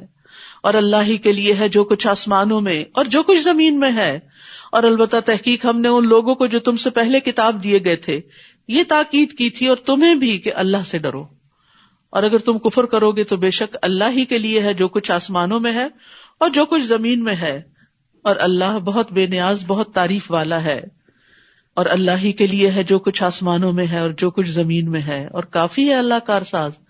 سبحان اللہ، یہ بار بار تکرار اس لیے ہے تاکہ اس کو محسوس کریں کہ ہر چیز کا مالک اللہ ہے، وہ سب کچھ کر سکتا ہے، اسے کچھ بھی تبدیل کرنے کے لیے کسی کے پاس نہیں جانا، وہ خود مالک ہے۔ بندوں کے دلوں کا مالک بھی وہ ہے، مال کا مالک بھی وہ ہے، رزق کا مالک، بیماری کو صحت میں بدلنے کا مالک، تو اس سے مانگتے چلے جاؤ۔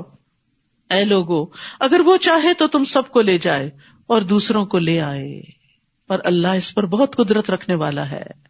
یعنی جب بندے اللہ کے حکم کو ضائع کر دیتے ہیں تو اللہ کی نگاہ میں حقیر ہو جاتے ہیں، اللہ کو پرواہ نہیں ہوتی، پھر ان کی بجائے اللہ دوسروں سے اچھے کام لے لیتا ہے۔ من کان یرید ثواب الدنیا فعند اللہ ثواب الدنیا والآخرہ وکان اللہ سمیعا بصیرا۔ جو کوئی دنیا کا ثواب چاہتا ہے تو اللہ کے پاس دنیا اور آخرت دونوں کا ثواب ہے، تو تم صرف دنیا کیوں چاہتے ہو؟ ربنا آتنا فی الدنیا حسنہ وفی الآخرۃ حسنہ، اور اللہ خوب سننے والا، خوب دیکھنے والا ہے۔ اے لوگو جو ایمان لائے ہو، انصاف پر قائم رہنے والے ہو جاؤ، اللہ کے لیے گواہی دینے والے بن جاؤ، اگرچہ وہ تمہارے اپنے ہی خلاف ہو یا والدین اور قرابت داروں کے۔ اگر وہ غنی ہوں گے یا فقیر تو اللہ ان دونوں کا زیادہ خیر خواہ ہے۔ یعنی ناحق کسی کا ساتھ دے کر فقیر کے مقابل کو نقصان نہ دو۔ پس تم خواہشات کی پیروی نہ کرو کہ تم عدل نہ کرو، اور اگر تم زبان موڑو گے یا تم اعراض کرو گے تو بے شک جو بھی تم عمل کرتے ہو اللہ اس کی خوب خبر رکھنے والا ہے۔ تو انسان کو ہر حال میں حق بات ہی کہنی چاہیے، چاہے قریبی رشتہ داری کیوں نہ ہو۔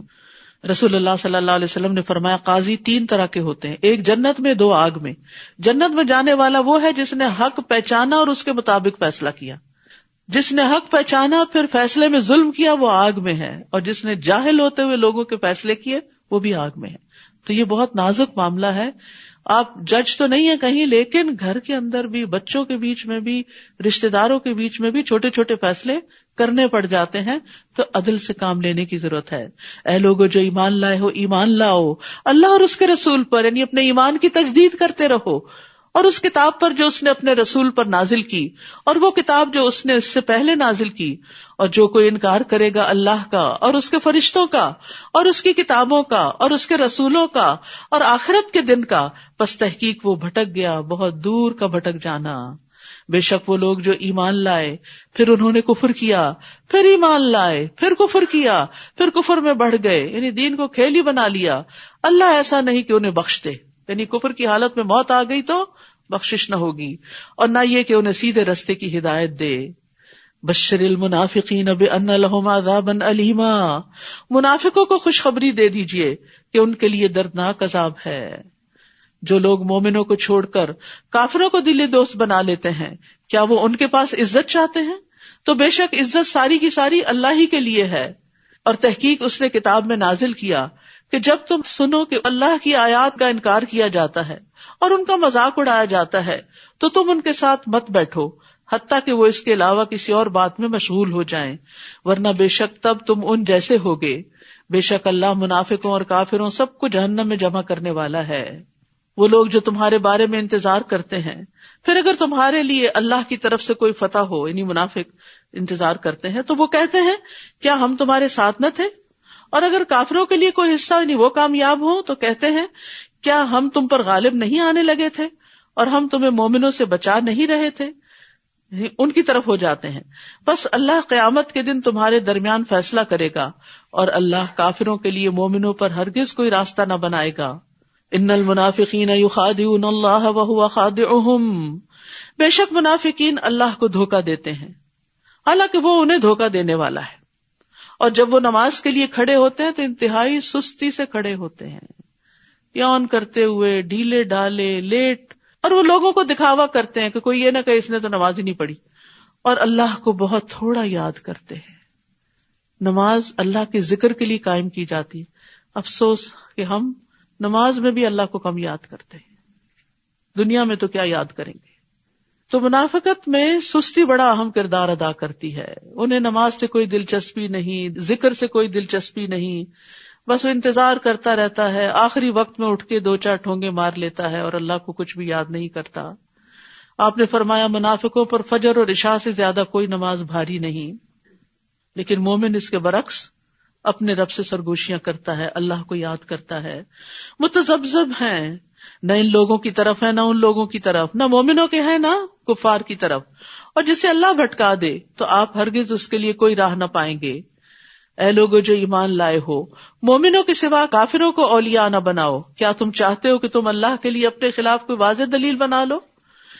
بے شک منافقین آگ کے سب سے نچلے درجے میں ہوں گے، کیونکہ انہی کا یہ طریقہ تھا، کبھی ادھر مسلمانوں کی طرف کبھی دوسروں کی طرف، اور ہرگز آپ ان کے لیے کوئی مددگار نہ پائیں گے. ایسے شخص کا پھر کوئی دوست نہیں ہوتا، وہ کہیں بھی قابل اعتبار نہیں ہوتا، اور اللہ کی طرف سے بھی ایسے شخص کو کوئی مدد نہیں ملتی سوائے ان لوگوں کے جنہوں نے توبہ کر لی، یعنی منافقت سے نکل آئے اور اصلاح کر لی، ایمان پر مضبوطی سے قائم ہوئے اور اللہ کو مضبوطی سے تھام لیا اور اپنے دین کو اللہ کے لیے خالص کر لیا. تو یہی لوگ مومنوں کے ساتھ ہیں، اور اللہ ضرور مومنوں کو اجر عظیم سے نوازے گا. ما يفعل الله بعذابكم ان شکرتم وآمنتم وکان اللہ شاکرا علیما. اللہ تمہیں عذاب دے کر کیا کرے گا اگر تم شکر کرو، یعنی اگر شکر کرو گے تو عذاب سے بچ جاؤ گے اور ایمان لے آؤ. وکان اللہ شاکرا علیما، اور اللہ بہت قدردان بہت علم والا ہے. یہاں اللہ تعالیٰ نے شکر کو ایمان سے پہلے ذکر کیا ہے، کیونکہ بندہ نعمتوں کو دیکھ کر شکر ادا کرتا ہے، پھر اس ہستی کو پہچانتا ہے جس نے انعام کیے، اور شکر ایمان کا سبب بن جاتا ہے. پھر ایمان لے آتا ہے اور نعمتوں کا شکر ایمان میں اضافہ کرتا چلا جاتا ہے. تو یاد رکھیے شکر کا فائدہ خود انسان ہی کو ملتا ہے. وَمَن يَشْكُرْ فَإِنَّمَا يَشْكُرُ لِنَفْسِهِ، اور شکر گزار جو ہے وہ عذاب سے بچا لیا جاتا ہے. اللہ سبحانہ وتعالیٰ فرماتے ہیں کذالک نجزی من شکر، جس طرح آل لوط کو عذاب سے بچا لیا گیا، ہر شکر گزار کو بچا لیا جاتا ہے. تو اللہ تعالیٰ سے دعا ہے کہ وہ ہمیں شکر گزار بندہ بننے کی توفیق عطا فرمائے. وآخر دعوانا ان الحمد للہ رب العالمین. سبحانک اللہم وبحمدک اشہد ان لا الہ الا انت استغفرک واتوب الیک. السلام علیکم ورحمۃ اللہ وبرکاتہ.